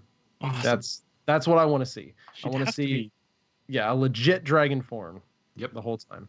And we've gotten some good supports this year, so another support wouldn't be bad, but we've hardly gotten anything in the way of specialists this year. So there is a lot of cool stuff they could do to make her a supporty specialist, even if it was just more utility rather than direct healing, because there's lots of cool things you can do with specialists as well. She'd have to be support though. It just makes sense, right? Yeah. I mean, that's the thing that makes sense. But we thought a Tassadar would be assassin, and he turned out to be support. So it's really how they come at it from the fantasy. But I feel like you're right. I feel like it's going to be a support probably. She's supposed to set a hero's health to 15, right? Isn't that how it works? That would be interesting if she had some of her Hearthstone stuff. So we got her. I would love to see, like I said, another multi-class, whether it's her or whether it's somebody else. Priest would be awesome. We've been waiting for Firebat for a while. I would love to see another real main tank. We have a fair lack of just like full-on tank mode tanks. And so I wouldn't mind seeing, especially this year, we've had a lack of them. We've gotten some reworks to the old ones, but I think if I remember right from the hero list, Garrosh has really been the only main tank that has come out this year so far. So I would not mind seeing maybe Firebat B. Yeah. That other like legit main tank has all the tools it needs, not a bruiser, but an actual tank. So that'd be cool. So I'm expecting 2 to 3 heroes. And what I'm really hoping is they hit us with something completely out of left field. Something no one's expecting, that's not been leaked, that we have no idea. Which they could do. I'm really, really hoping they do. I'm expecting at least 2, but I'm hoping for 3. I'm hoping for that third special crazy one. Although Alex Straza could be the crazy one. She could have some really interesting stuff. But I'm really hoping for that 3. And if you don't go the tank route with Firebat, I would like to see Reinhardt. Honestly, I think he would be super fun and a great main tank addition for heroes. So that'd be really cool. I think he was my prediction last BlizzCon. I'm trying to remember who my last predictions were. It'd be awesome. Yeah, it'd be awesome. Maps wise, we've already had 2 maps this year. And we normally don't see maps at the cadence. What I'd like to see is a Warcraft map. And I think a lot of people could agree with that. That is the only map that's really not represented. There's so many different awesome maps they could pull. They could pull the mines, they could pull AV, they could pull Arathi Basin, Warsong Gulch, and have some really interesting control point dynamics. The capture the flag thing is a really interesting concept that they could play with. Or if not, a variation of it for a brawl, where it's a capture the flag brawl. So that could be really cool as well. I don't expect a map, honestly, but that would be a pleasant surprise if they did. I think for the most part, beyond the heroes, this year for Blizzard or for the heroes team, it's going to be more about systems than anything else. Because when we keep kind of talking about it, Alan DeBeery mentioning the matchmaking, that's something on everybody's mind. Like you were saying, Gizmo, Hero League has been awful for you. I've seen so much of that. I quit playing Hero League last season. I haven't played it all Hero League this season, and I've been enjoying the game actually a lot more because of that. Yeah. Well, Hero League for me has just been stressful. It's just been a not a fun experience, and I'm not sure exactly why that is, but matchmaking is definitely a piece of that. And I've been asked to kind of go back and go a little deeper. It's probably a good time to do that. So why I haven't been having fun in Hero League and Quick Match, I guess I'll start with Quick Match, is it's crazy comps. It's very rare that you even get a decent comp to get in with, which I get the idea, again, that it's Quick Match. It's not always going to be perfect, but it is like 1 out of 10 to 15 games is like an actual comp you would see, where a lot of times it's 3 tanks, a support, and a specialist, or no tanks and 3 support. And it's hard to get into practice a hero, as I've talked about before, to prepare them to take them in. And yeah, you can go to unranked draft, but if it's a new hero, your chances of getting that hero are pretty darn slim. So it needs to be better. And I think one of the systems that can help with that is if they come out at BlizzCon, if they have the new roles and develop the new roles.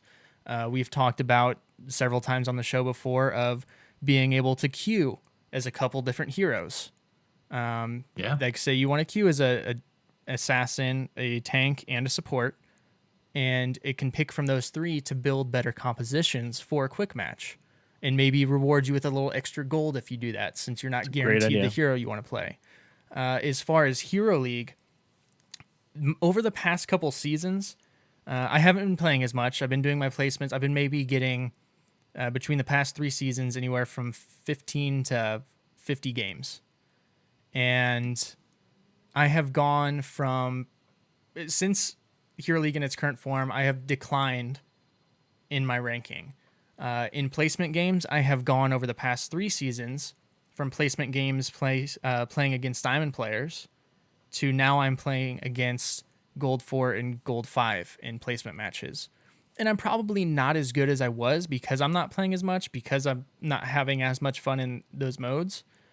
But I haven't dropped 2 whole rankings, maybe divisions, but it's just been a crapshoot of, that's how it's going to be in Hero League.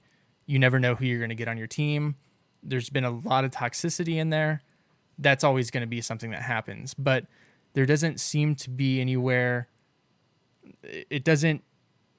I'm playing in such a wide range that it's hard for me to figure out where I'm at, or to even develop a play style to be like, okay, this is the ranking I'm currently playing in. Let's, it's all about team fighting right now, or it's more about macro, or it's more about micro. I can't do that because it's different every time. And it's I don't know, frustrating to me. And again, I would love to be able to go and do the Team League thing, but there needs, instead of Hero League, if Team League gets better, then Hero League, fine. Like, you're going to get what you get. But there's not a good enough reason or easy enough reason to go and play Team League with an actual team. Sure. So those are the issues I've had with matchmaking in those different areas. And let's talk about the systems a little bit, because you mentioned a few of the ones that I was going to talk about just briefly here. A better way to queue between 1 and 3 heroes in quick match. That would just be, I feel like, a very easy fix to give the matchmaker a much broader spectrum to put teams together. The whole role reclassification as well seems like it would help the matchmaker out a lot, because you can be more specific then about the types of compositions that you make and what constitutes not a terrible team. I mean, quick match is quick match, right? You're still going to get some craziness depending on what's going on, but at the same time, it doesn't have to be. Lately like triple heals, like Yes. it does not have to be that crazy. And they're quick queues too, like almost insta queues. It's like that doesn't. Yeah. like Yeah, I'm okay with wait a little waiting bit. 30 seconds. Yeah. I'm okay with waiting 30 seconds or so. And then I've been a huge proponent. I've been talking about it all year of extra team league stuff, getting an in-game team finding solution, and just in general, getting more knowledge in game. I think that's a big weakness of Heroes right now, is that so much of this knowledge, like Heroes requires a lot more knowledge than you think. Not because it's not just Heroes, it's maps and talents. Yep. And rotations, and the maps throw such a big like wrench into the whole learning system, because we always compare to League, right? But one map.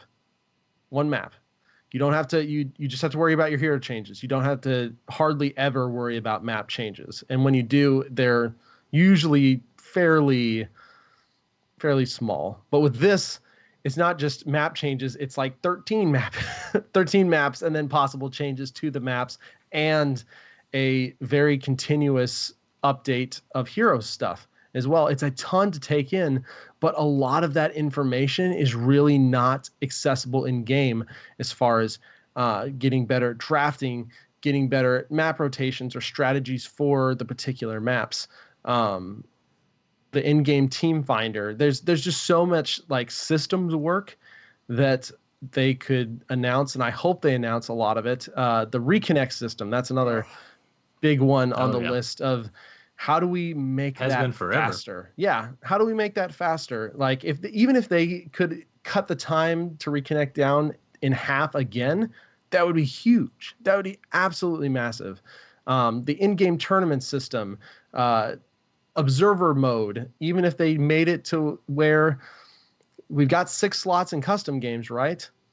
Maybe they can figure out a way to get those 6 slots and allow you to up to 6 people to spectate a game. So, hey, I can jump in, see what my friend's doing on a small delay, because we know it's basically just replaying the game file back. And so you basically just play the game file back 30 seconds behind. Yeah. The game files are super tiny, should be a fairly easy download, and there you go. Now you have observer mode. And I'd probably just, some poor programmer's going to listen to this and be like, that's not how it works at all. Stop telling people it's that easy. It seems easy, but it's probably not. But it just seems like you could at least take, not necessarily the Hearthstone of, I can have thousands of people, or Overwatch, I can have thousands of people spectating me, but even just taking those 6 slots that you know is available to every game and using those as kind of a Band-Aid or a cool mini little spectator mode, to be able to watch friends as they finish up games before you play with them or whatever on a small delay. I think that'd be kind of cool. So yeah, I'm really just hoping for lots of system stuff. Yeah. Clans, that's another big thing that I would like to see. Yeah, I'm hoping this is heroes of the system updates. Yeah, it's rough for them though, right? Because we think of BlizzCon in terms of like, oh my god, this is the big event, and it's the gaming Blizzard community's social event of the year, right? It's the big coming out party. It's all this. It's the everything, right? It's all the bells and whistles. It's all the explosions. It's all the best of everything, and that's a lot of pressure and a very strange timetable to force all IPs onto. Yeah. Because in essence, for them, on their end of things, if I were a Blizzard employee, first of all, I'd be in heaven. But second of all, I'd be really stressed out for BlizzCon. I wouldn't necessarily be looking forward to it as much, because there would be a goal of work for me. Like there would be expectations about what our IP is going to do next, and a development protocol that had to have led to that point. And oh god, what if it didn't? And what if we're not there yet? And how are we going to announce it? And we have to word it carefully. And so if it's the update of the systems, that's spectacular for the game. Yeah. But how boring is that? It's You know, it's not You not have to the have kind of some- announcement that they You have expect. to have that flash too. Yeah. Yeah, exactly. Right. Well, Yeah. Exactly. And that's what I It's absolutely hope- necessary, but just Sure. missing the, you know, and that's what Totally. and that's what like and that's why I think we'll see a big cinematic trailer again. Oh, Because for sure. I hope so. Flashy. that's like your big hype. That's your hero announcements. That's your big hype. And then you hit the state of the game address, and then they're just like boom, systems. Yeah. It just because it makes a lot of sense. They just released this huge Overwatch specific patch. It had a map, it had 2 Overwatch heroes in it, it had a ton of content. And it's just like, holy crap, that's like a BlizzCon style release. Totally. Which makes me think, okay, BlizzCon, you're going to get your cool heroes, you're going to get your cool cinematic, and that's what they'll show off in the main keynote. And then a lot of the emphasis is going to be placed on systems and less on maps and that type of new stuff. Well, Once you hit the state of the game. and the weird thing about it, so I think Heroes is in like a different spot than the other games when it comes to BlizzCon. Because like you said, you want it to be all about like hype and excitement of what's, you know, what shiny new things am I getting that I can see and mess around with in the game. But Heroes is in such a weird spot right now because HGC, like the professional scene, I think is headed in a great direction as an esports. But the bottom line is, if your base game is turning off players or not bringing new players in and your fan base isn't continuing to grow, people aren't going to be interested in that esport, which would True. be a huge shame. So again, I feel like it's a super important BlizzCon for them, and not just because I'm not having fun in game right now, or a lot of people aren't, but this MOBA they have some tough competitors out there, so they need to do everything they can in order to compete with those, and it's tough. It's hard, and you know I would think that the Heroes team might be a little stressed about BlizzCon or about current state of things, but who knows? Multi, what are your predictions? All that is to say, I'm super freaking hyped. Yes, I'm gonna yes. be yelling so much, and I'm gonna be at all the panels, and I'm gonna be in the question line, and it's gonna be amazing. Multi. Yep. As far as systems and everything goes, I'll kind of blend what Thorn was saying against what you guys are saying too, in that, like, I agree. I think BlizzCon has to be the super flashy stuff. What I predict might happen is we'll get a lot of the flashy stuff you guys have been talking about. And then when it comes to like system updates and that sort of thing, certainly it's going to be a hot button topic on things like the state of the game panel, question and answer after the fact. But what I predict is they may have some answers on the direction they're going, but we probably won't see a major overhaul updates for that until maybe like Q1 of next year or something like that. I kind of see that being more of a major patch that comes through where they say, oh, hey, by the way, an entire revamping of blah, blah, blah. And it'll be super hype at that point. But I mean, I'd certainly like to see it. I don't disagree with that. But it's just, it's to the layman, as Thorn put it, it's kind of boring for them to just sit down and like learn all these systems changes. It would be super exciting for us and really good for the game. I was gonna By all say, means. Absolutely. Well, yeah. it's just sit there for 30 minutes and tell me about system changes. Yeah, you would do That's that. like I'm my just saying not heaven. everyone would do we that. would love That's that. all. Yeah. Yes. Yeah, exactly. This is my fourth or fifth, I think, fourth BlizzCon, and I never would have said like I want to hear about the system announcements this year. That's what I'm stoked for. I never would have said that. Besides this year, for some weird reason, like I'm super stoked and hoping it makes that's what it sense. is. I mean, definitely, those are the kinds of questions I want brought to that panel for sure. So Yeah. I hope we get some answers as far as the direction they're going. But I mean, for me, honestly, like every year, the hype is all about the heroes anyway. I don't see them doing another new map just because we just got one, and because we just got so much Overwatch content. I don't really see us getting another Overwatch hero. I think that would be overdoing it, Yeah. frankly. I think BlizzCon itself is going to be so Overwatch heavy in general that, like, if Heroes releases 3 heroes and none of them are Overwatch, 2 thumbs up for me, Yeah. because like Yeah. they're kind of agree. not falling down that trend with everyone else. So as far as the heroes go, it seems like, we've always got to have someone that kind of breaks the meta in the sense that, like, they changed the way you think about MOBAs with things like Cho'Gall, Lost Vikings, and in a way Varian in the multi-class. So I say it every year, gonna say it again. Really hope it's Hearthstone Brew, the innkeeper.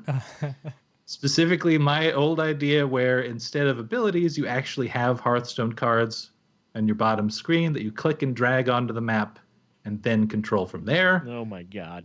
Yep, all for it. So definitely still pulling for that one. I don't know if it's going to happen. But then, definitely want a full dragon. But I'm going to go a different direction and go with Nefarian from Blackwing Lair. Okay. Ooh. I think going from Molten Core to Blackwing Lair is a good progression that I remember. Very nice. I'm not Dragonist. I'll take any of them. Okay. There you go. Fair enough. Fair point. And then if they are going to do a third one, we've talked about this before, but I'm on the Anduin train. I'd like to see Prophet Velen and all that stuff. But the only reason I'd want to see Prophet Velen is if he has 2 different voice actors. Like that's really working in Warcraft right now. I want that to continue.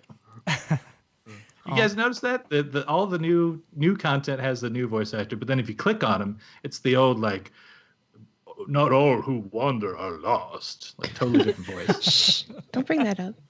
Okay. Anyway. All right.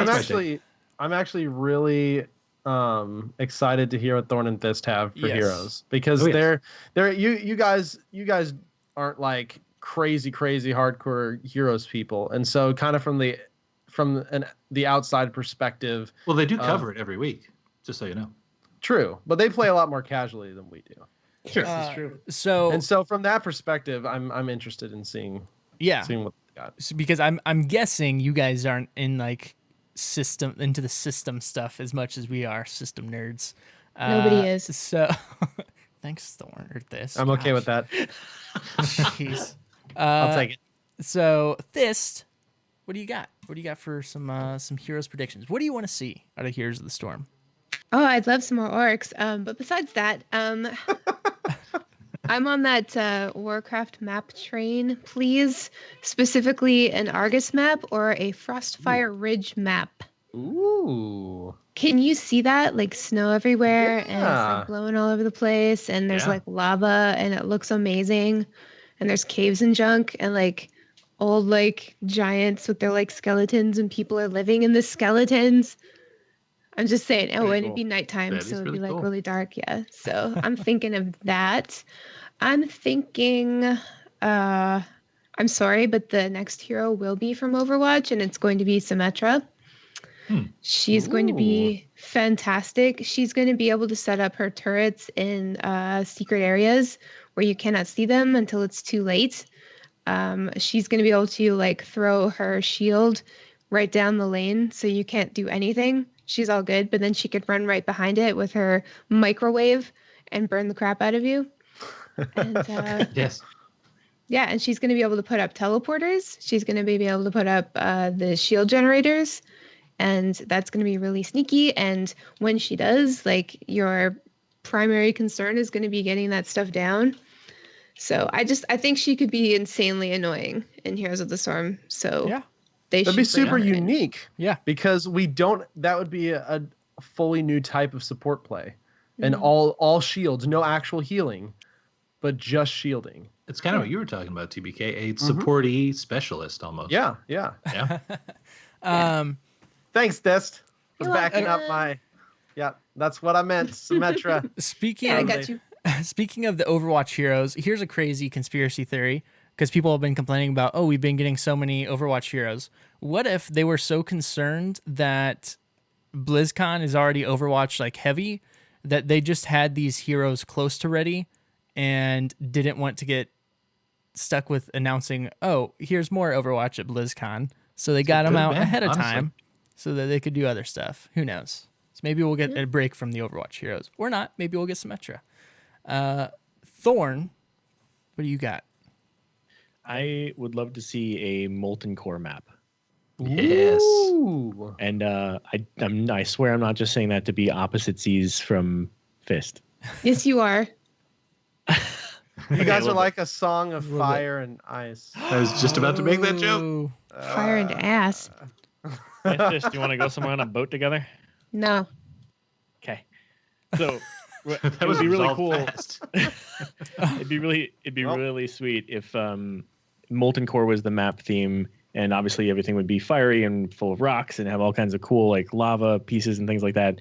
But then maybe center of the map is Thist, you're gonna have to remind me what the name of the newer brawl is in Warcraft, where there's a PvE element and a boss you gotta take down. What's that called? That was. Hang on, it'll come to me. No, I don't recall. I didn't mean to put you on the spot. The point is, there's a new PvE-ish brawl in Warcraft, and I'm forgetting the name right now. But you have to fight another team while you're also trying to take down a boss. So take that same idea, bring it to a Molten Core map in Heroes, and almost similar to Sky Temple? what's the Diablo map? Battlefield of Eternity. Thank you. Yes, Yeah, yeah. similar to that, except there's only one boss, and so you're trying to take down Ragnaros, and instead of taking down like the other team's core, maybe it's whoever gets Ragnaros down first or something like. I haven't fully fleshed this out in my mind, but I feel like they have the it's almost a different play mode, right? Because they have the idea of going to kill the other core, and they have the idea of defending your own core, and they have the idea of doing other things on the map that cause the other core to get basically broken down like the way that you would. This would be something centralized themed where, it's almost a different play style entirely. You're not going after a core entirely, so you're really doing something entirely different Yeah. to finish the map and win. Did you just say core? Isn't that taboo on the show? What's core? I've never Core? heard. Core? That's that game show, right? Oh. Yeah. It's at the center of an apple. Has After map? all the good stuff is gone. Oh. Oh wow! Wow. That was fast. That was fast. Rough. Too. That's That- rough. Yeah. Um, Okay. Has map creation been brought up yet? At this Oh, but we point, take it. I don't know if I've completely given up hope on a custom map editor in Heroes of the Storm, but I'm not super hopeful on it being anytime soon. Okay. TBK, Like a are you Mario Maker. are you on the same like the along idea. the same line? I love it. I want it. I think it would be an incredible thing. I mean, we've seen what Arcade has done for StarCraft, Mhm. right? Like that's there's just been so many super unique things, and I think especially from a Heroes perspective, that could be really really cool. But I think that would need to come with a beefing up of their custom games, just browser / options in general. And I mean, that's something that I would love to see too. I would love to see them maybe announce more expanded custom game options. Maybe not Overwatch crazy, because you can do insane stuff in there, but I would love to see more stuff. Volskaya does have a sandbox mode, which is really cool. It'd be cool to see expanded on a little bit, like we've talked about before, where the observer controls all the settings, and then Yeah. the people can play and they can mix stuff up during the game, and you could have a lot of really cool things going on with that, and then some extra options. But yeah, I think they would have to beef up the whole custom scene first before we see an What is- edit. What's the earliest map editor game you remember? Warcraft 1. Warcraft. I'm thinking further Map back. Like, didn't Excite Bike on the Nintendo Oh, have Oh, that? like the first one. Hmm. Dang. I was I just don't trying to think like how far back they've introduced this idea. I don't know. Just side note, because it feels like you have to keep things relatively simple, right, in order to introduce that, because it can just get out of hand so fast. That is true. Last thing here I want to mention, just because I saw it pop up in chat and it reminded me that I would like to see that would potentially help with like unranked in Hero League, is being able to queue up with selecting a couple roles, a preferred role and a secondary role that you would like to play. That makes sense. And maybe you're not guaranteed those, but if like you get stuck with one that you didn't pick, then the next game you're guaranteed your pick, one of your picks or something.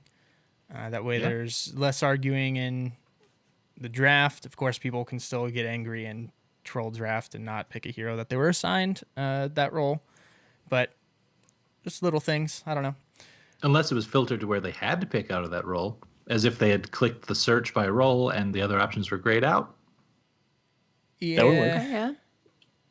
I know. It's taking away freedom, though. I don't know if they're going to do it. Can't do that. This is America. That's right. America. All right. So I think so. This is we answered our question. This is going to be a long episode, potentially our longest again. But Ever. we should. I'm glad you guys aren't on Eastern time or anything. Yeah. No. No, not at On all. a I have weeknight. to work tomorrow. Should we go to the straight to the HGC now?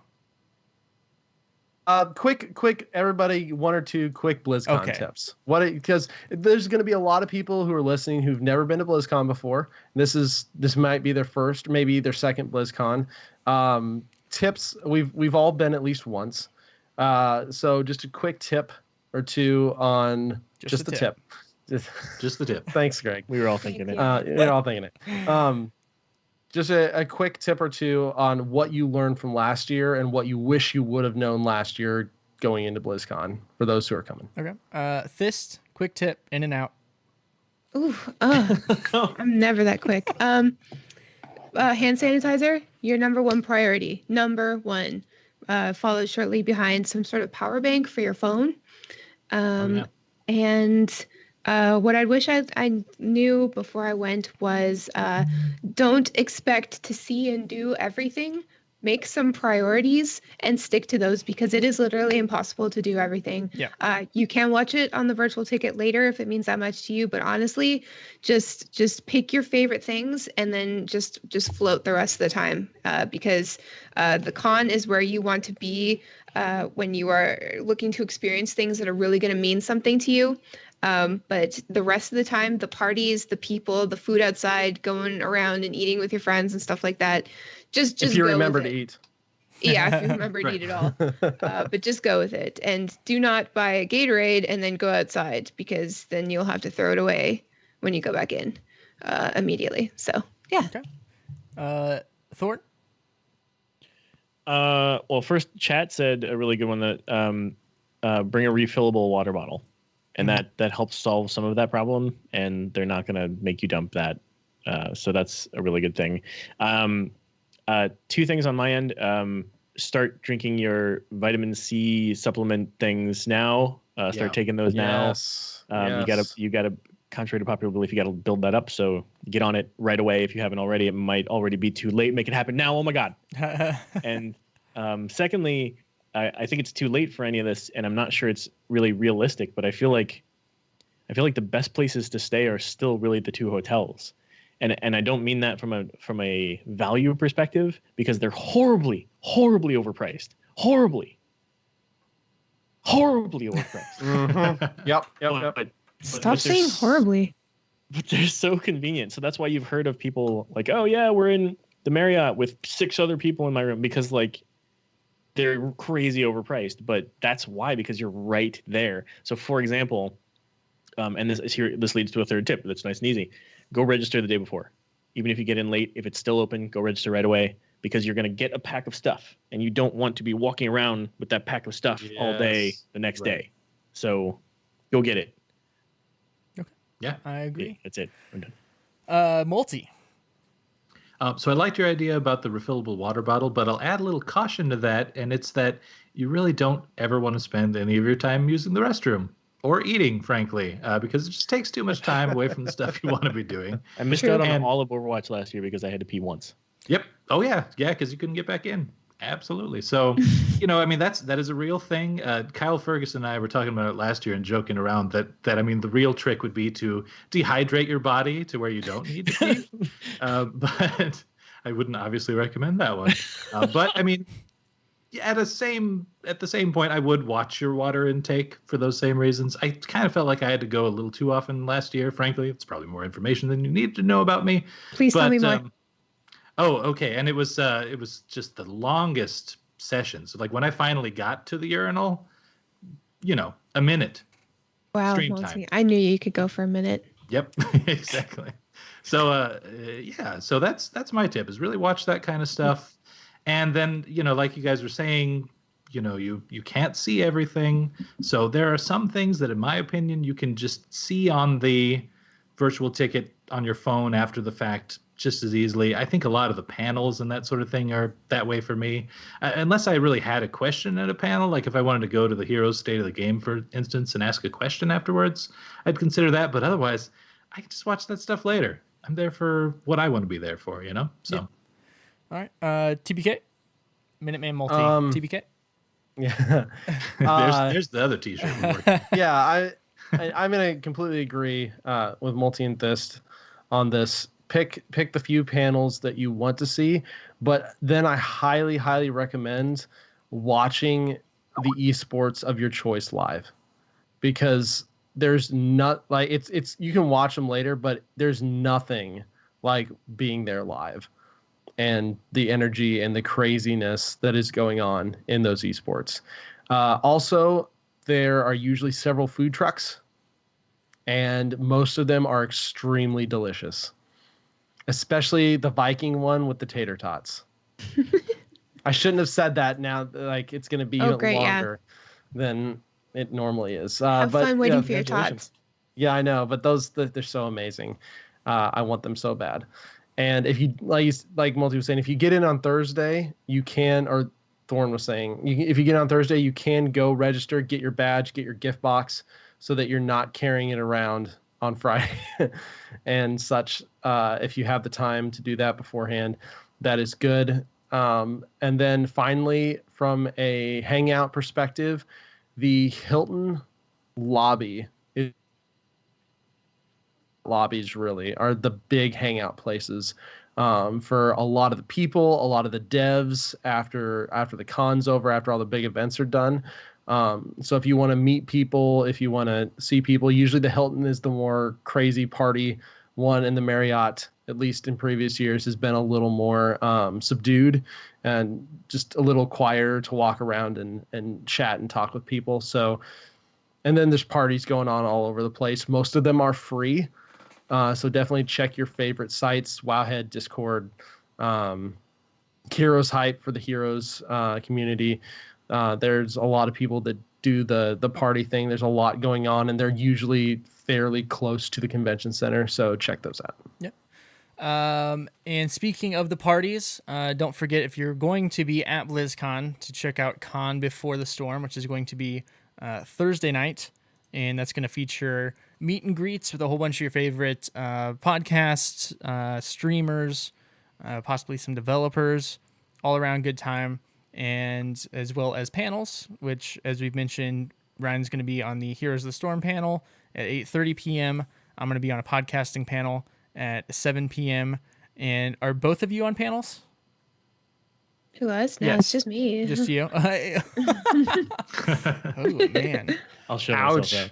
Yes. And you are on the BlizzCon kickoff panel, Welcome which to you, is that's right. 6 p.m.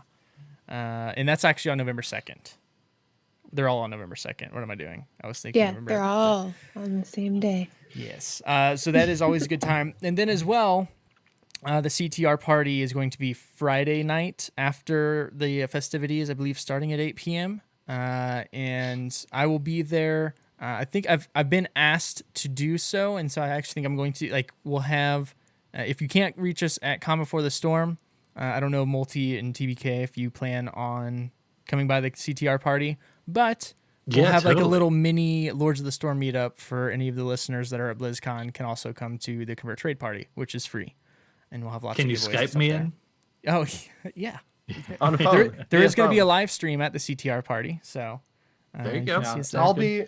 I'll be around Con Before the Storm before, and then probably a little bit after the panel as well, just walking around. If you see me, come say hi. Yep. Sounds good. One more tip for people. I mean, it's probably too late this year, like it is for me. If you're trying to time out due dates for your upcoming baby, try not to have the exact due date be November 3rd, the exact day of BlizzCon. That's Wait, another You tip. couldn't wait Might a throw out week. there. Jeez. If your child is born during BlizzCon, is that going to affect the name?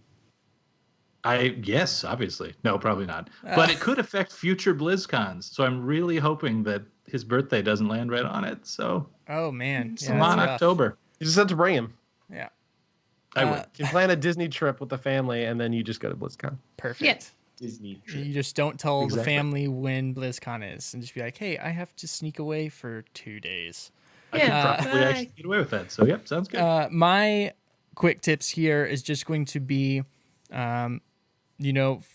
figure out which of your friends are going to be at BlizzCon, just to be able to meet people. One of the coolest experiences I have ever had was attending my first BlizzCon and meeting so many people that I had been gaming with for years and years and never met in person is just such a cool experience. So being able to hang out with all your friends that you've been gaming with, as well as the convention itself, especially this year, get there early for the convention. Security is going to be tighter this year, understandably. It's going to take a minute to get in, to get your seats, and it gets a little crazy. Thankfully, this year, I think to help with that, they have made it to where not all the on-stage presentations are going to be at the main stage. They're going to split it up between all the stages, so you can kind of pick your stage, and you'll be able to see a live presentation as well as the videos from all the other stages, which is going to help because, again, finding a pretty seat's cool. hard. And then as well as, thankfully this year, they have, I believe everything is going to be on the virtual ticket. Every other year, there have been things that were not on the virtual ticket, like the voice actor panel, which is one of my personal favorites. So make sure to check that out on VOD. And then people have mentioned the scheduling. Pre-plan what you want to do. Don't get there at BlizzCon and then after opening ceremony be like, okay, where do I want to go to now? Because you'll be really, And there's an you'll be- Android and iOS app Yes. that can help you with And you that. can build a both schedule. were just released. Yeah, you can build Oh, your they're schedule. out now. Okay. They're out now. I need Because to get mine. you'll be breaking really, news. really overwhelmed if you're like everyone gets up to leave after the opening ceremonies to try and figure out where to go. But that's it. And plan with your friends. Like if you're going there with a group, work with them because last year we were scattered in the wind. Like I didn't see you guys. Yeah, we for really a good were. chunk of it. Just saw. So Priorities, man. yeah, He was like, Just he was saying. like, TPK, help me. There's this dude named Thorn. He just won't leave me alone. Just We hung run out interference. a lot. It was fun. yeah, we did actually. I hope we get to do that again. That was Yeah, fun. that was good stuff. All right. So now let's go ahead and move on to.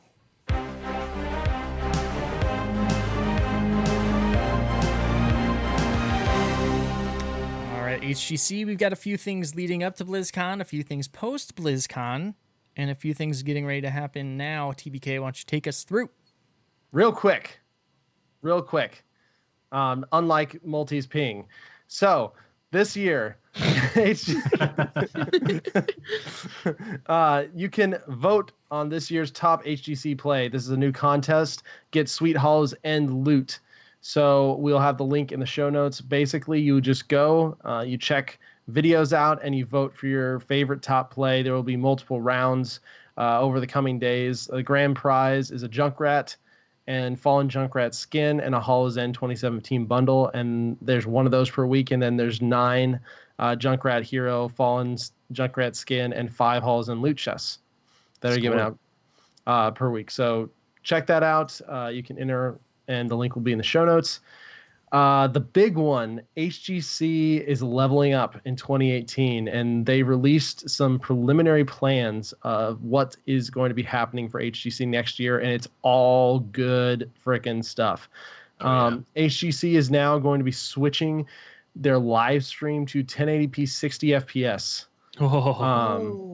Which is big time. Super excited. And broadcasts from North America and Europe are also now going to be streamed in languages beyond English on Blizzard-owned channels all year long. That's huge. So Nice. cool. So that is really, really cool. It's good for Blizz. They're refreshing the league structure just a little bit. Same 32 teams evenly spread across the 4 major regions. They're going to have the same 10-week things run up to the midseason brawl and pausing after 5 weeks for the Eastern and Western clashes. The same sequence will repeat over the second half of the year. In a twist for 2018, Clash winners will open up an additional spot for another team from their home region at the midseason brawl or HGC finals, which is really cool because that gives you much more like region specific, like, oh crap, someone from our region has to win so we can get more chances at winning potentially. And that's more LAN experience for another team. So that's really cool. And then this is also really cool. Outside of the 4 main regions, teams in Latin America, Australia, New Zealand, Southeast Asia, and Taiwan will now have a dedicated tier of competition that awards a trip to the midseason brawl and HGC finals. That's really cool. Great to see more minor region support. The Eastern Wildcard, which includes teams from Southeast Asia and Taiwan, and Western Wildcard, with teams from Latin America and Australia and New Zealand, will each award a berth in the subsequent HGC Global event. Qualification for the Eastern and Western wildcard events will be organized by local partners to best serve the teams in those regions. And then finally, for this announcement at least, the big one. For 2018, the HGC will require all 32 teams to identify team ownership that will be responsible for fielding a competitive roster, managing all team operations, and working with the HGC League office, among other functions. With team ownership focused on the administrative aspects of the HGC membership, including marketing and league planning, players will be free to put their attention on gameplay elements that come with being professional competitors in the HGC. Awesome. That is so cool. Yeah. HGC League. You heard it here first. Better than the Overwatch League. So we don't. Pew, pew, pew, pew. Thanks for that. We don't have all the details on that yet. And they're saying sponsorship and branding are still subject to change prior to the start of the new season. The 32 slots for HGC 2018 are set as far as teams go, with familiar names like Fnatic, Dignitas, Ballistics, etc. So I assume this means that HGC will be helping teams that do not have sponsorship pursue and connect with other esports organization sponsors, so that all 32 major region teams should technically have a sponsorship for the 2018 season, which is a huge deal. Yeah. Absolutely. I'm really excited about that.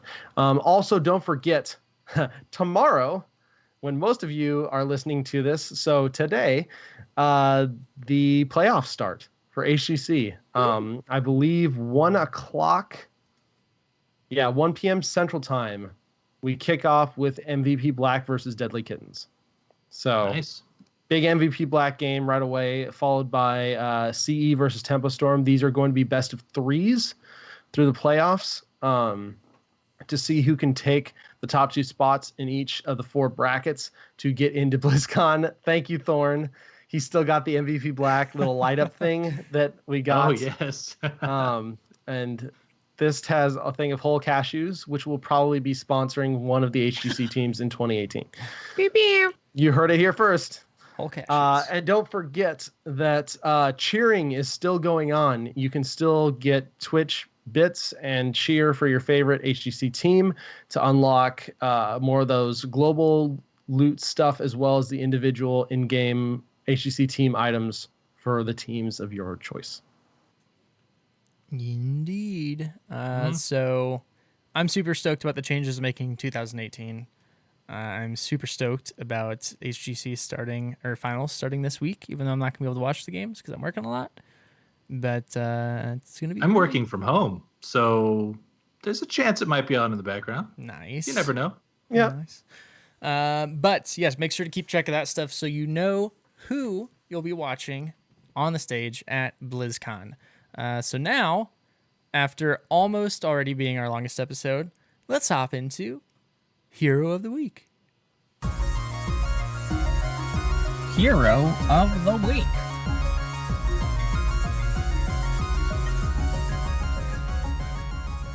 All right. It feels like a while since. How's that non-Eastern time treating you guys so far? This is wonderful. They're going to be so tired. Yeah, and ask me tomorrow at work. It'll be great. I have no apologies. You guys agreed to be on here. We did not specify a stopping time. This is the pre-BlizzCon episode. You knew. Is what you there a signed up stopping for. time? Nope. It's just gonna keep going till So just gonna BlizzCon. keep going to Yep. BlizzCon. Oh, by the way, yeah, we forgot to mention It's not we're that doing, far off. we're doing a 24-hour stream to celebrate for BlizzCon. So Oh man. no. You guys are familiar with those, right? Yes. 24-hour streams. Wait, did we just start one? Thorn or who was it that went to sleep? That was Thorn. Yeah, Thorn. Thorn is not familiar Wait a with a minute. 24-hour stream. No, he is not. Wow. He's never Is. done one before. So I stayed Wow. up the whole time. Yeah, and how was that at the Proud end? of you. Hey, I did it. she did You it. can say you did it. More than you can say. It's true. Oh, was Worth. it? Worth. Okay. Worth. Let's just see how worth it is. People thinking you're tired all the time, can't even stay up 24 hours, can't even for the animals and donating stuff, and like you suck at it. So there. I'm Worth sorry, now? guys. I Yeah, tangent dude, it was for the animals. so bad. All right. Hey, John kind of acts like an animal. He Yeah. does. Ugh. So yes, Junkrat, hero of the week this week. He's been out for a week. We've had some time to dig in, dissect, play a little bit, and come up with a build for new people that want to play Junkrat. He's really Just fun. FYI, it at least from numbers, it seems like he came out a little weak. He's still in the low 40s. Yeah, I think he's second from the far as- bottom. Yeah, as far as win rate goes, the build we're doing right now is kind of the one I've landed on and seems to be fairly popular, just because it's really it's a great poking build, but it does feel like he's a little lacking in some respects, especially for how squishy he is. And Yeah. so I would not be at all surprised to at least post BlizzCon see some buffs for him. Yeah. Just as an FYI, especially to talents, to non-grenade talents. Yeah. Because Yeah, that'd be his nice. grenade talents seem to be overwhelmingly picked the most, and his best way to really help the team and get the poke damage done. Yeah. It's his best ability. So I don't know how they changed that. But anyway, Yeah, and he's got I've added a few in here too. I think that's just going to kind of be comp dependent. That helps, which is always cool for a hero that has different builds just based on the composition you're playing in or against, which is nice. But real quick, and I clicked on the heroes fire. I tried which is your still build, not by the working. way, specifically for this. Nice. Yeah. Nice. What did you think of it? I loved it. It was a lot of fun. Good. Yeah, it's squishy, but I mean, you gotta have the trade off, right? Gotta have it. right? So again, real quick to recap his trait, the total mayhem. Upon dying, you drop your grenades, 5 grenades that explode after 3/4 of a second, dealing 250 damage to nearby enemies, and 75% reduced damage to the structures. His Q is the frag launcher, 12-second cooldown. You have 4 charges. You launch a grenade that explodes the end of its path, or upon hitting an enemy, dealing 117. Concussion mine on W, and that's a 16-second cooldown. Place a mine on the ground. You can then activate your trait to explode the mine, sending you or enemies flying. Always good fun. And steel trap, 12-second cooldown on E. Place a trap on the ground, and it arms after 2 seconds. Deals damage and roots enemies that walk over it for 2 seconds. Can only have 1 active. Heroics got Rip Tire, 80-second cooldown. Activate this to create a motorized bomb for 15 seconds.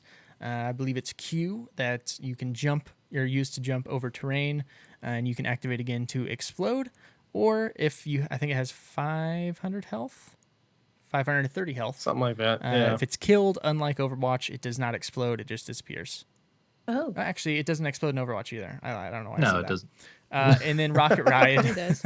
which is 100 seconds, and after 1.25 seconds, you launch into the air.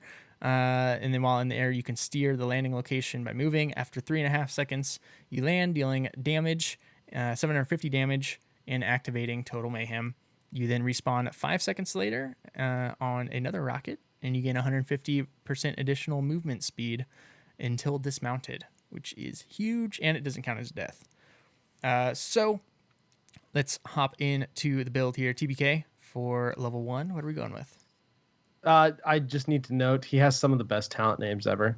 They're pretty true. So we're gonna go with put some English on it, which is probably a phrase that means something, but I don't know what it is. It's No, it's Pool. from Spin. Pool. Yeah. Yeah, it's you Is put it? a forward spin on it, or English is spin, Oh. but you put the forward spin. Okay. Makes it go It's farther. spinning, so it spins further. Or golf. Well, That's a jolly talent. Yeah. You increase frag launcher's travel distance by 50%, but it does not increase its speed. This is just amazing because it allows you to poke further. Like that's Really far. just It's a just big super poke. far. Yeah. Yeah. Just Not only that, super far. so it's great for annoying people off of certain objectives and that sort of thing. But I've also found that it just adds value to your grenades, because if you're in a laning phase and say you're terrible at Junkrat, you're just missing every grenade, they're still bouncing far enough to attack the enemy wall. So like you just get more value out of your grenades, period, from this. That's classic Junkrat, isn't it? Just like Yes. just do stuff and stuff will happen eventually. Yeah. Stand You don't on have the to be front line good. and spam grenades Just throw until 'em. you die. Exactly. 12 times. Mhm. Yeah, and I totally agree with that. Because of how squishy it is, it's nice being able to stand back. I had tried bouncy on a couple maps like Dragonshire and StarCraft map, capture points, 2-lane. Yep. Praxis holdout. There we go. And it's really hard to figure out exactly what angles it's going to bounce off things. Sometimes it feels pretty random. So I kind of stopped taking that just because of how squishy he is. The range has been really good. Level 4 multi. What are we going to go with? 4, we're going to go with Taste for Explosions, because why wouldn't we? I mean, listen to the name of the talent. Yep. But this is the stackable quest. Hitting a hero with frag launcher increases its damage by 0.75 up to 150, which is a pretty huge number. I mean, you really are leveling this throughout pretty much the course of the game. And if there is a weakness with Junkrat, it's his damage, I think. I've heard the complaint leveled against him that sustain healers almost nullify him because you just out-heal the damage, and then he just stands there and racks up siege damage, I guess. But this helps with both. You just get more damage out. With our talents later on, if you get like a good amount of grenades out on the enemy team, you can really crank out a ton more numbers by the end of the game. So, yeah, the other ones are okay, but this one's almost a for sure for me. Yeah. At least in his current state. Yes. And don't Right. expect to max it out. No. Because yeah. you most likely won't.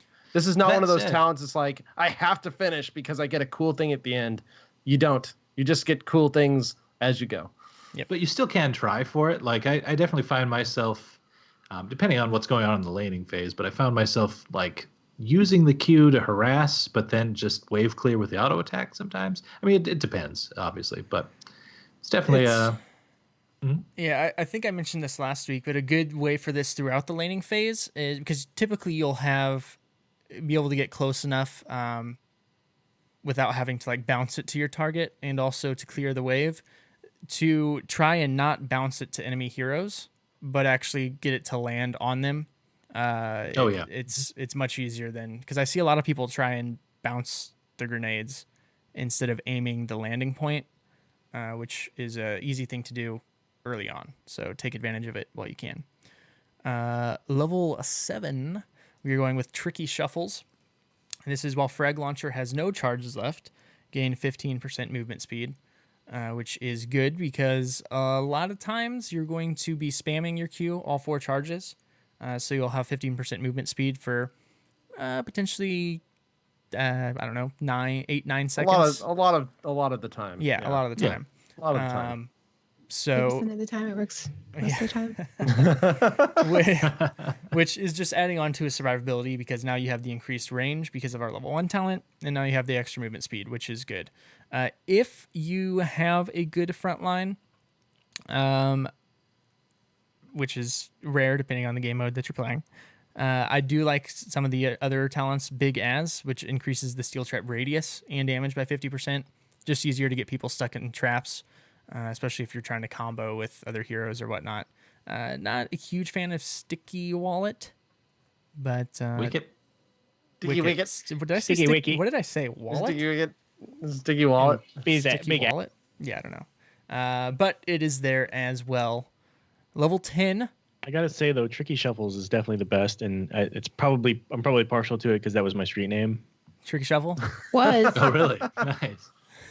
Mine's Jazz. What? We know. Yeah, we know. I had no idea. You should know. Level 10 TBK. I mean, Riptire's cool, but we're gonna go with Rocket Ride, and Yeah. I'm gonna get some opinions from our more Overwatch playing people here in a second.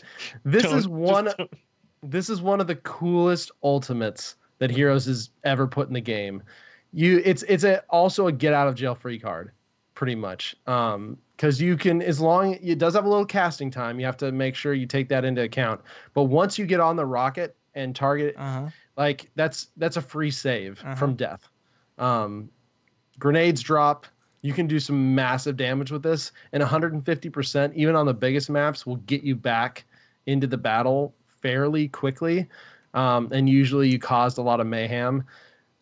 Thorn Thyst, how would you think this would be a sweet ultimate to see in actual Overwatch? And keep in mind, before you get on the rocket, there's a slight warm-up period. Right. I mean, That can be interrupted.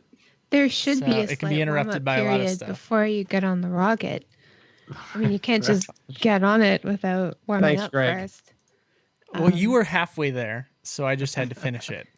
Well, if you're halfway there, you shouldn't be getting on either. Then that's where the whole warming up period comes in. Told you not to ask us. I feel like a rocket ride ultimate would be the best ultimate ever in any game, Blizzard games specifically. Sometimes when I play Blizz games, I feel like I'm on a rocket. You know what I'm saying? But yeah, no, the warm-up's good. Rocket's good. It all depends on the size of the rocket. Like, if you can fit on it, that's all that What have I really done? matters, you know?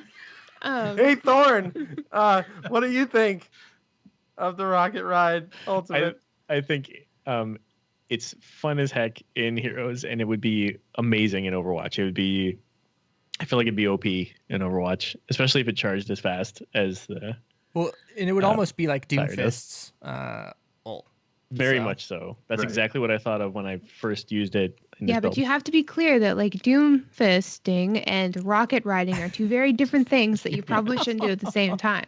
See, it's such where it's the show's so unsafe. I don't even know what I can say or can't say Yeah. I'm just saying. You have a talent, Thist. You have a You talent. knew that You do. before we Thank got you. here. Yep. Can about- those two what about- things be done at the same time?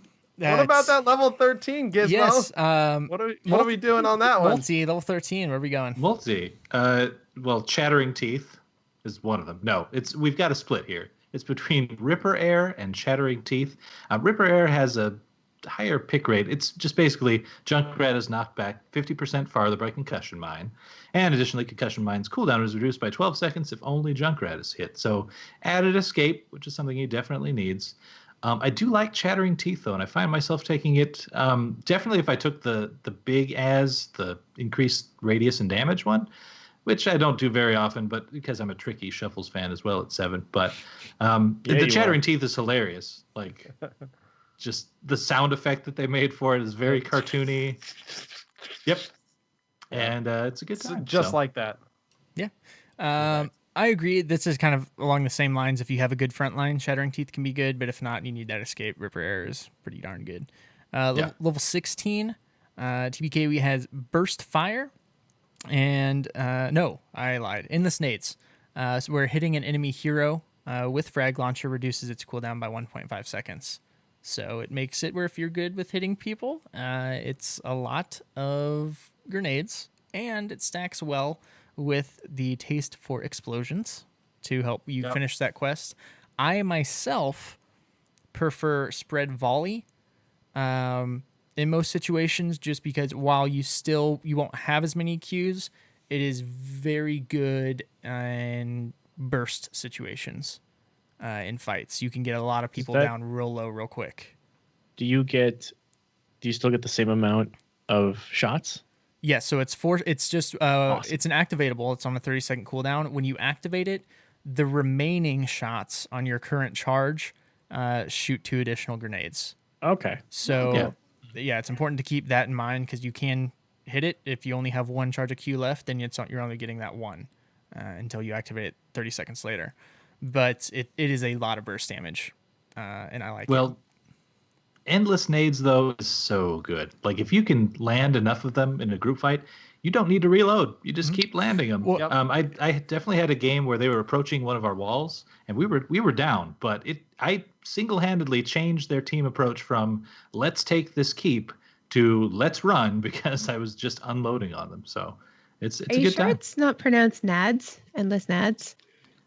Might be. Unloading on? No, sorry. Uh, I'm just saying.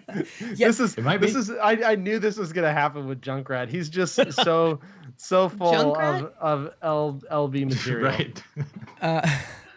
well, He was made for the LB crew. and this is another one of those talents that's really good, just depending on your comp. If you need the burst damage, you have Spread Volley. If you need sustain poke, and the Snades is great. Right. So it's just another really, really good talent tree. And then level 20 TBK, what are we going with? I like Puckish Scamp, which reduces Rocket Ride's cooldown by 70 seconds. So you have a 30-second Rocket Ride, which is pretty sweet. Ooh. Half my time. That's all I'm saying. Oh, you guys are killing me. And then the other option is Cannonball, which increases the radius and explosion radius of grenades from basic attacks and Frag Launcher by 50%. This is huge What does it for also that do? stacking quest. Makes your balls bigger. It's true. Lost control. Lost control. Oh, this is I feel like this the is what people who happens. listened this long, I don't though, think are yeah. invested. That's right. Well, it's I don't it's all good. think we've ever gone this late before, so we're It's- in completely uncharted territory. it's the combination of the two. Yeah, it's things get a little crazy here. It's late night, Lords of the Storm. It's But yeah, more, overall, yeah, never mind. overall, he's super fun, and I think he just needs a few numbers tweaks, and he'll be in a really good spot. He can cause a lot of disruption. There's a lot of really good poking you can get done with them, and getting like a rolling grenade kill is one of the most satisfying things ever. Like yeah. it's just Oh, so yeah. much fun. Yeah. Very unique kit, great ults, and you should try them out. For sure. Real quick here, we're going to do our tip section a little bit different.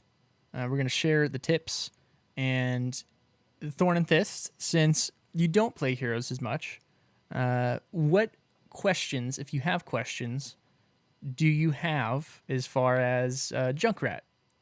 As far as strategies or things you should do? Sure, I've got one for you. The one of the first things I noticed about him was that to get to just do his white hits, to just do his Auto his attacks? shooting of auto attacks. Mhm. Thank you, Multi. You have to be pretty close. Like the range on that is uncomfortably close. So Yes. it seems like you want most of your damage to be coming from the frag launcher, and in order to do that, I feel like there's almost a separate mini game with him, which is the predictiveness of trying to shoot those grenades where the enemy is going to be. So Right. if they're walking straight at you and you're facing straight at them, that's one thing, but people don't do that. So Yeah. the dancing part of trying to avoid your grenades seems like the biggest problem. So how do you change your approach in like a 1v1 scenario or in a laning scenario where you're just not landing any of that? The cues? Yeah, in So- particular. The cues in the laning phase, as I was talking about earlier, it's much harder to bounce to try and lead. In most situations, you'll have enough range on those, like in the actual positioning. So it has the circle and then the line of how it's going to bounce. The circle is big enough in most situations to be able to safely reach the other enemy that you're laning against, so you can actually shoot it directly on them, so they'll have less time to avoid it. And a lot of heroes are going to be kind of in the minion wave while they're clearing your minions, just if they're melee or whatnot, so you can actually get some wave clear from that as well. The auto attack's definitely going to be, in my it's late, I can't think, opinion, here we go, easy word, hard to remember. Mainly for clearing like back of your towers or in 1v1 situations where if somebody comes out and catches you. or like a finishing thing for some reason. In most team fighting situations, like auto attack, not a thing because your Q is on fairly low cooldown. Yeah, you can, but you are getting dangerously close because he doesn't have. It's pretty short. A huge range compared to other heroes. Here's the thing, though. So the Q functions independently of the auto attack, which actually took me a couple of games to even understand because I was doing kind of what sounds like you're doing, where I just hang back and spam a few Qs and hope for the best. I mean, you can be auto attacking and leave it auto attacking a target while fully unloading your Qs. So what I find myself doing is, especially in the early laning phases, kind of doing that as much as I can, as long as I feel safe. By the way, you can feel a lot safer in the early parts of the game if you just leave that mine at your feet. Yeah. Like you just hang out near it, and then if someone starts to close the gap, that butcher comes out of the bush, you just press the button, get out of there. You should have a trap in the bush to begin with, right? Yeah, you should. Exactly. It is always better to use protection. Agreed. Absolutely. But yeah, so I was saying, as the minion wave comes closer to your wall, though, that's when you can step up and really aim those auto attacks in conjunction with the Qs to just clear it out right away. The other thing go ahead. I'll say real quick about the Qs, as far as if they are out of range, I think they're great zoning tools. For instance, if you see them rotating down a lane or something, or they're trying to escape through some bushes, I always try to, obviously you want to try and hit the person, but I try and lead them more to where if I'm going to miss, it's going to go in front of them. That way they have to make the decision of, if I'm not hitting them, walking through this wall of grenades or slowing down and turning back to give my team an opportunity to either get the kill or keep them from getting to an objective to interrupt something.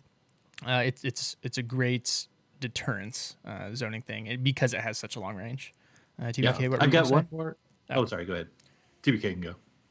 I was to say that the only real tip for me, since we're going late, is let your minion waves, like your auto attack, should mainly be used against your PvE type targets, just because it is so short a range, unless you actually have the protection, and put that protection in the bush in the form of a trap. Oh my god! You guys are killing me. You guys are killing me. You did it. The one thing to do is let the lane minions run up and actually get into their normal formation, because if you target that middle minion, you can hit all of them from that. Okay. If they're in their normal lane pattern when they come out. So instead of like running up and stopping them, you can let them come in and get in position and then hit pretty much all of them with the AoE if you target the middle one. Yep. Thanks. Yeah, that gizmo, that tip about shooting the grenades to land right where you're aiming is that's huge. That's totally different than what I was doing. Yeah, because that's what I was saying. Like I see a lot of people try and bounce it to the target when really you have a good range to begin with for the first bounce. So it's good to try and get that. Okay, I've got one more Q-tip I got to throw in here, and I know I just said Q-tip, but so the timer on your reloading, like your 4 shots, starts as soon as you shoot your first shot. So like you can watch it happen. You can throw one grenade out and then just wait, and it's already ticking down. So when it refreshes, once it's totally refilled, you get this little timer bar on your Q over the ability. They're all refreshed. So you can literally, like, if you know a team fight's going to come up, you see the curse come up on Cursed Hollow or something like that. You could start off by timing it out where you just throw a random grenade over your shoulder, approach the group fight, unload the last 3 in your clip before the next clip refreshes, and then you're actually unloading 7 into that team instead of 4. Yeah, that's a good point too. That's a good one. Yep. Thist? Yeah. So in Overwatch, Junkrat is most often chosen when you're severely tilted because he does a lot of damage, without a lot of, I'm going to say without a lot of skill. He does take a lot of skill if you're going to play him properly and effectively, but out of all of the heroes, it seems like Junkrat will do the most damage with the least amount of work. So if you're tilted, you're like, I'm just going to go in Junkrat and kill these guys. By the same token, you can pretty much put Junkrat into almost any meta because he's going to do damage no matter what. So if everybody's chosen their thing, you've got enough of everything. Like you just need like damage.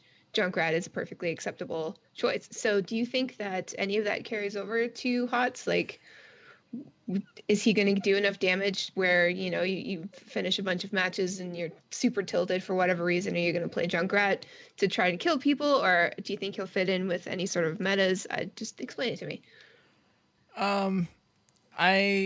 It's going to be hard to tell until we see some number tweaks, possibly just because his damage is low. But I definitely think he can fill the role of a poke hero just because of the range that he has. But what would you consider him, TBK?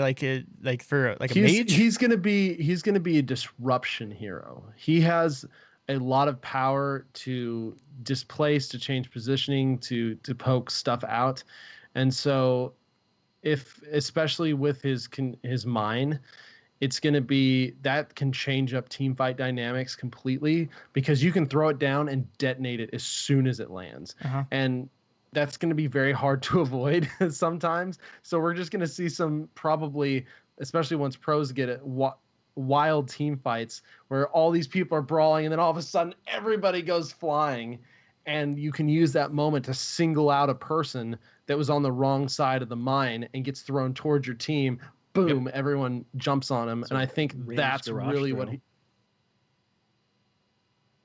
his where one of his big strengths is going to lie, as long as you can keep him safe and alive, because he has one of the lowest health pools in the game. Yeah, so it's not going to be like a every comp thing, but I think he definitely has potential to have a place. Because I was going to say, you know, I don't think he'd be strong against like heavy front lines because beefy heroes, the grenade doesn't do like a ton of damage. But if they have a beefy front line, well, then you have your mine that you can throw on all of them and separate them. But you just got to be careful with that, because then you could potentially surround your team by the enemy team, which is always very uncomfortable when everyone's attacking a different person.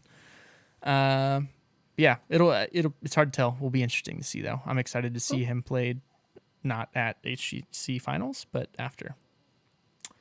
Anyone have any last minute stuff? No? Good? Awesome. Yeah. TBK, what do we have for community content this week? So real quick, I'm just going to do one this week. It's called Nexus by the Numbers. Storm Legacy guys kind of sponsor that, and they basically come out with a big video review of each of the big patches and kind of give rundowns on how the numbers are looking now. It's just a big breakdown video of kind of patch notes and the new hero in particular. So go check that out. It'll be in the show notes. Yeah. We don't have any emails or anything this week. Well, I take that back. We had a ton of emails this week. We don't have any questions. I do want to thank everyone that sent in an email again. A lot. It's very much appreciated. Again, we got way more than we were expecting. So we're sorry we didn't really get to read through those on the stream. But don't feel like your email we went did read all of them. Yeah, because they were awesome and it was super cool. Before we get out of here, though, Multi, why don't you tell people where we can be reached in new reviews? First thing, we got a couple new iTunes reviews. One by Mosley, name I recognize there, says, Lords of the Storm is one of the podcasts I listen to every week. Gizmo, TBK, and Multi bring a high production quality and a consistent format every week.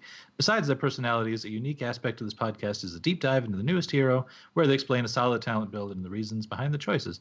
I highly recommend to add this to your podcast lineup. So thank you. Thank you very much. You're here. Yeah, thank you. And then the other one from Dragaltha Garrosh. Digging it.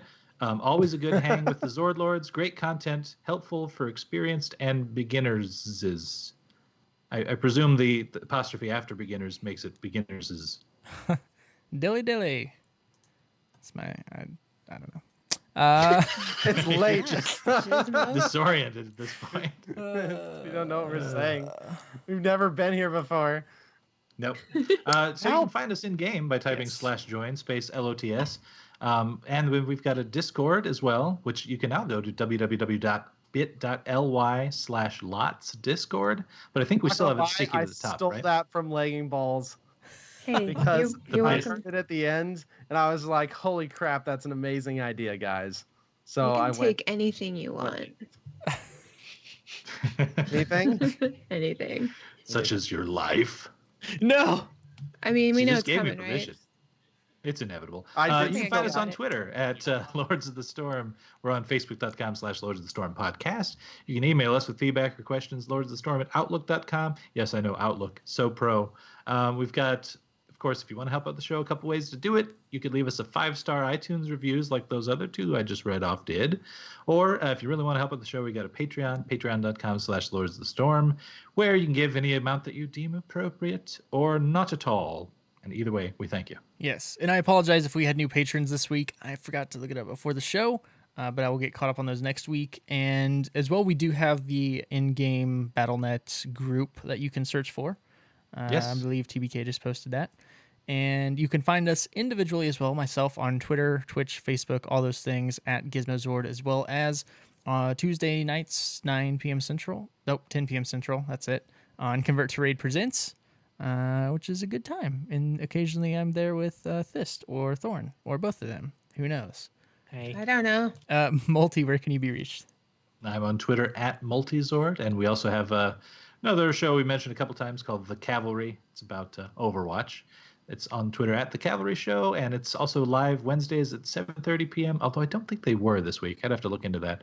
But either way, yeah, go check them out. TBK? You can find me on Twitter at TBKZord and twitch.tv/TBKZord, where I stream Heroes and just Heroes because it's awesome. No density? Nope. No density. Thyst, where can your personal stuff be reached? My personal stuff? Where can you be on social medias? Oh, got it. Okay. Good Lord. I'm just saying, if you're going to be reaching anywhere, you can find me on Twitter at Thist03 and just type in lagging balls and you'll find me. A lot of people find really weird stuff when they type that in. They're like, oh, I didn't know what this looked like, so I typed in lagging balls and there she was. And I don't know what capacity I was in, but, you know, the people seem to be impressed, so it's fine with me. Okay. Thorn? Hi, I'm at Thorn Row, and our show is at Lagging Balls. Yeah, laggingballs.com. Perfect. But don't image search for it, right? Actually, fair. you can't. Apparently, if you image search for it, a bunch of like golf stuff comes up. Oh, interesting. Interesting. Yeah, it's dumb. We gotta Yeah. fix that. Perfect. It's like the golf version of English. Yeah. It's called lagging or something like that. Oh, so- really? Yeah, right. Seriously, guys, their show is hilarious, and they do a great job at covering all the Blizzard-related news. They go over all the shows. I cried at episode 120 because it Aw. was just so amazing. They had an awesome listener email that got sent in. They've been doing a great job over there. It's funny. It's mildly a inappropriate. little less PG than ours. Mildly. A little more like this episode has been. If you guys have enjoyed this, it's There you go. even more intense over there. If But you listen honestly- to this episode and say, "Oh, this episode is like My Little Ponies," and then one of their episodes would be like Spawn. Cool. Nice. Okay. Is that a good? Is that a Like good that. comparison? I don't know. Yeah. Thanks for talking us up, guys. That's really nice of you. And can we just say, or just me? I don't know about Thorn, but we just our podcast started around the same time. Yeah. And we've kind of just been like going along and like touching base with you guys on the way and like meeting you at BlizzCon and you know, having you on shows and hanging out and stuff like that. And we've always felt this like special connection with you guys. I don't know why. It's just, Yeah. we like you guys so much, and I don't know, maybe we're attracted to you. I mean, Thorn certainly is. He won't stop going on about it, but that's fine. I see But him yeah. smirking over there. Yep. It's true. But we just wanted to thank you guys for having us on and for including us in this special episode. And we just wanted to make it clear how much we really care about you guys, I guess. I'm going to start crying a little bit. It's mutual. I mean, I give you guys a lot of crap because I want to kill you, but Yeah. I mean, I joined your guild, so you Yeah, know, I've got I've- two of I've- you in my guild. That's No, right. Oh, by the way, we did a run. Here's some math for you guys. I did 0 research, had 0 deaths, and got 2 legendaries. So how about that? Wow. Nice. That's what happens when you Join raid their without beat. guild. Yeah. That's right. But no, Join their guild. it really, like you said, we did start off at the same time. And it kind of feels like like a brother or sister, podcasters and stuff. And Weird it's just uncle. been, yeah, and really, I mean, the podcasting community as a whole has been amazing, and it's cool. Been making new So friends, great. and we're excited to see you guys in less than a week, or for me, Yeah. a week. Hell ish. Yeah. Yeah. It's gonna be Yeah, awesome. So excited to see you. Also, you guys now have permission to use Thorn Zord and this Zord. Yes. Even Hold on. though we didn't do the thing. We didn't do what?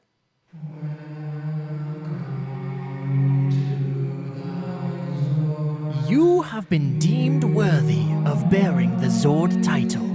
Welcome to the Zord Lords. This Zord, Thorn Zord. Welcome to the Zord Lords. Hell yes. Oh my gosh, really? Holy crap. What do I do? I expect What do I do? in-game names to be changed immediately. Not really, but I do expect a WoW pet or character to That's be this Zord amazing. or Thorn Zord. I don't know. I need you to bring a black robe and a scythe and a cat to our next party. It's a BlizzCon, yes. Yes. There's a special meeting Close enough. In Golden room- cashews are close enough. in room 304 on the 3rd floor of the Marriott. Spectacular. We are honored, guys. But I think it's time to hit this button. Finally. I think this might be our longest episode. I'm not sure. Yeah, just Possibly. by a bit. Maybe. But we want to give a special thanks to our patron producer, Ouroboros Sword, as always, for helping support the show, as well as Thorn Zord and Thist Zord for coming on the show. We appreciate it. Hope you guys got jacked for BlizzCon and are hyped. And you'll hear shred from your us Friday night after BlizzCon. Have a good one, guys. Enough. I shall do no more.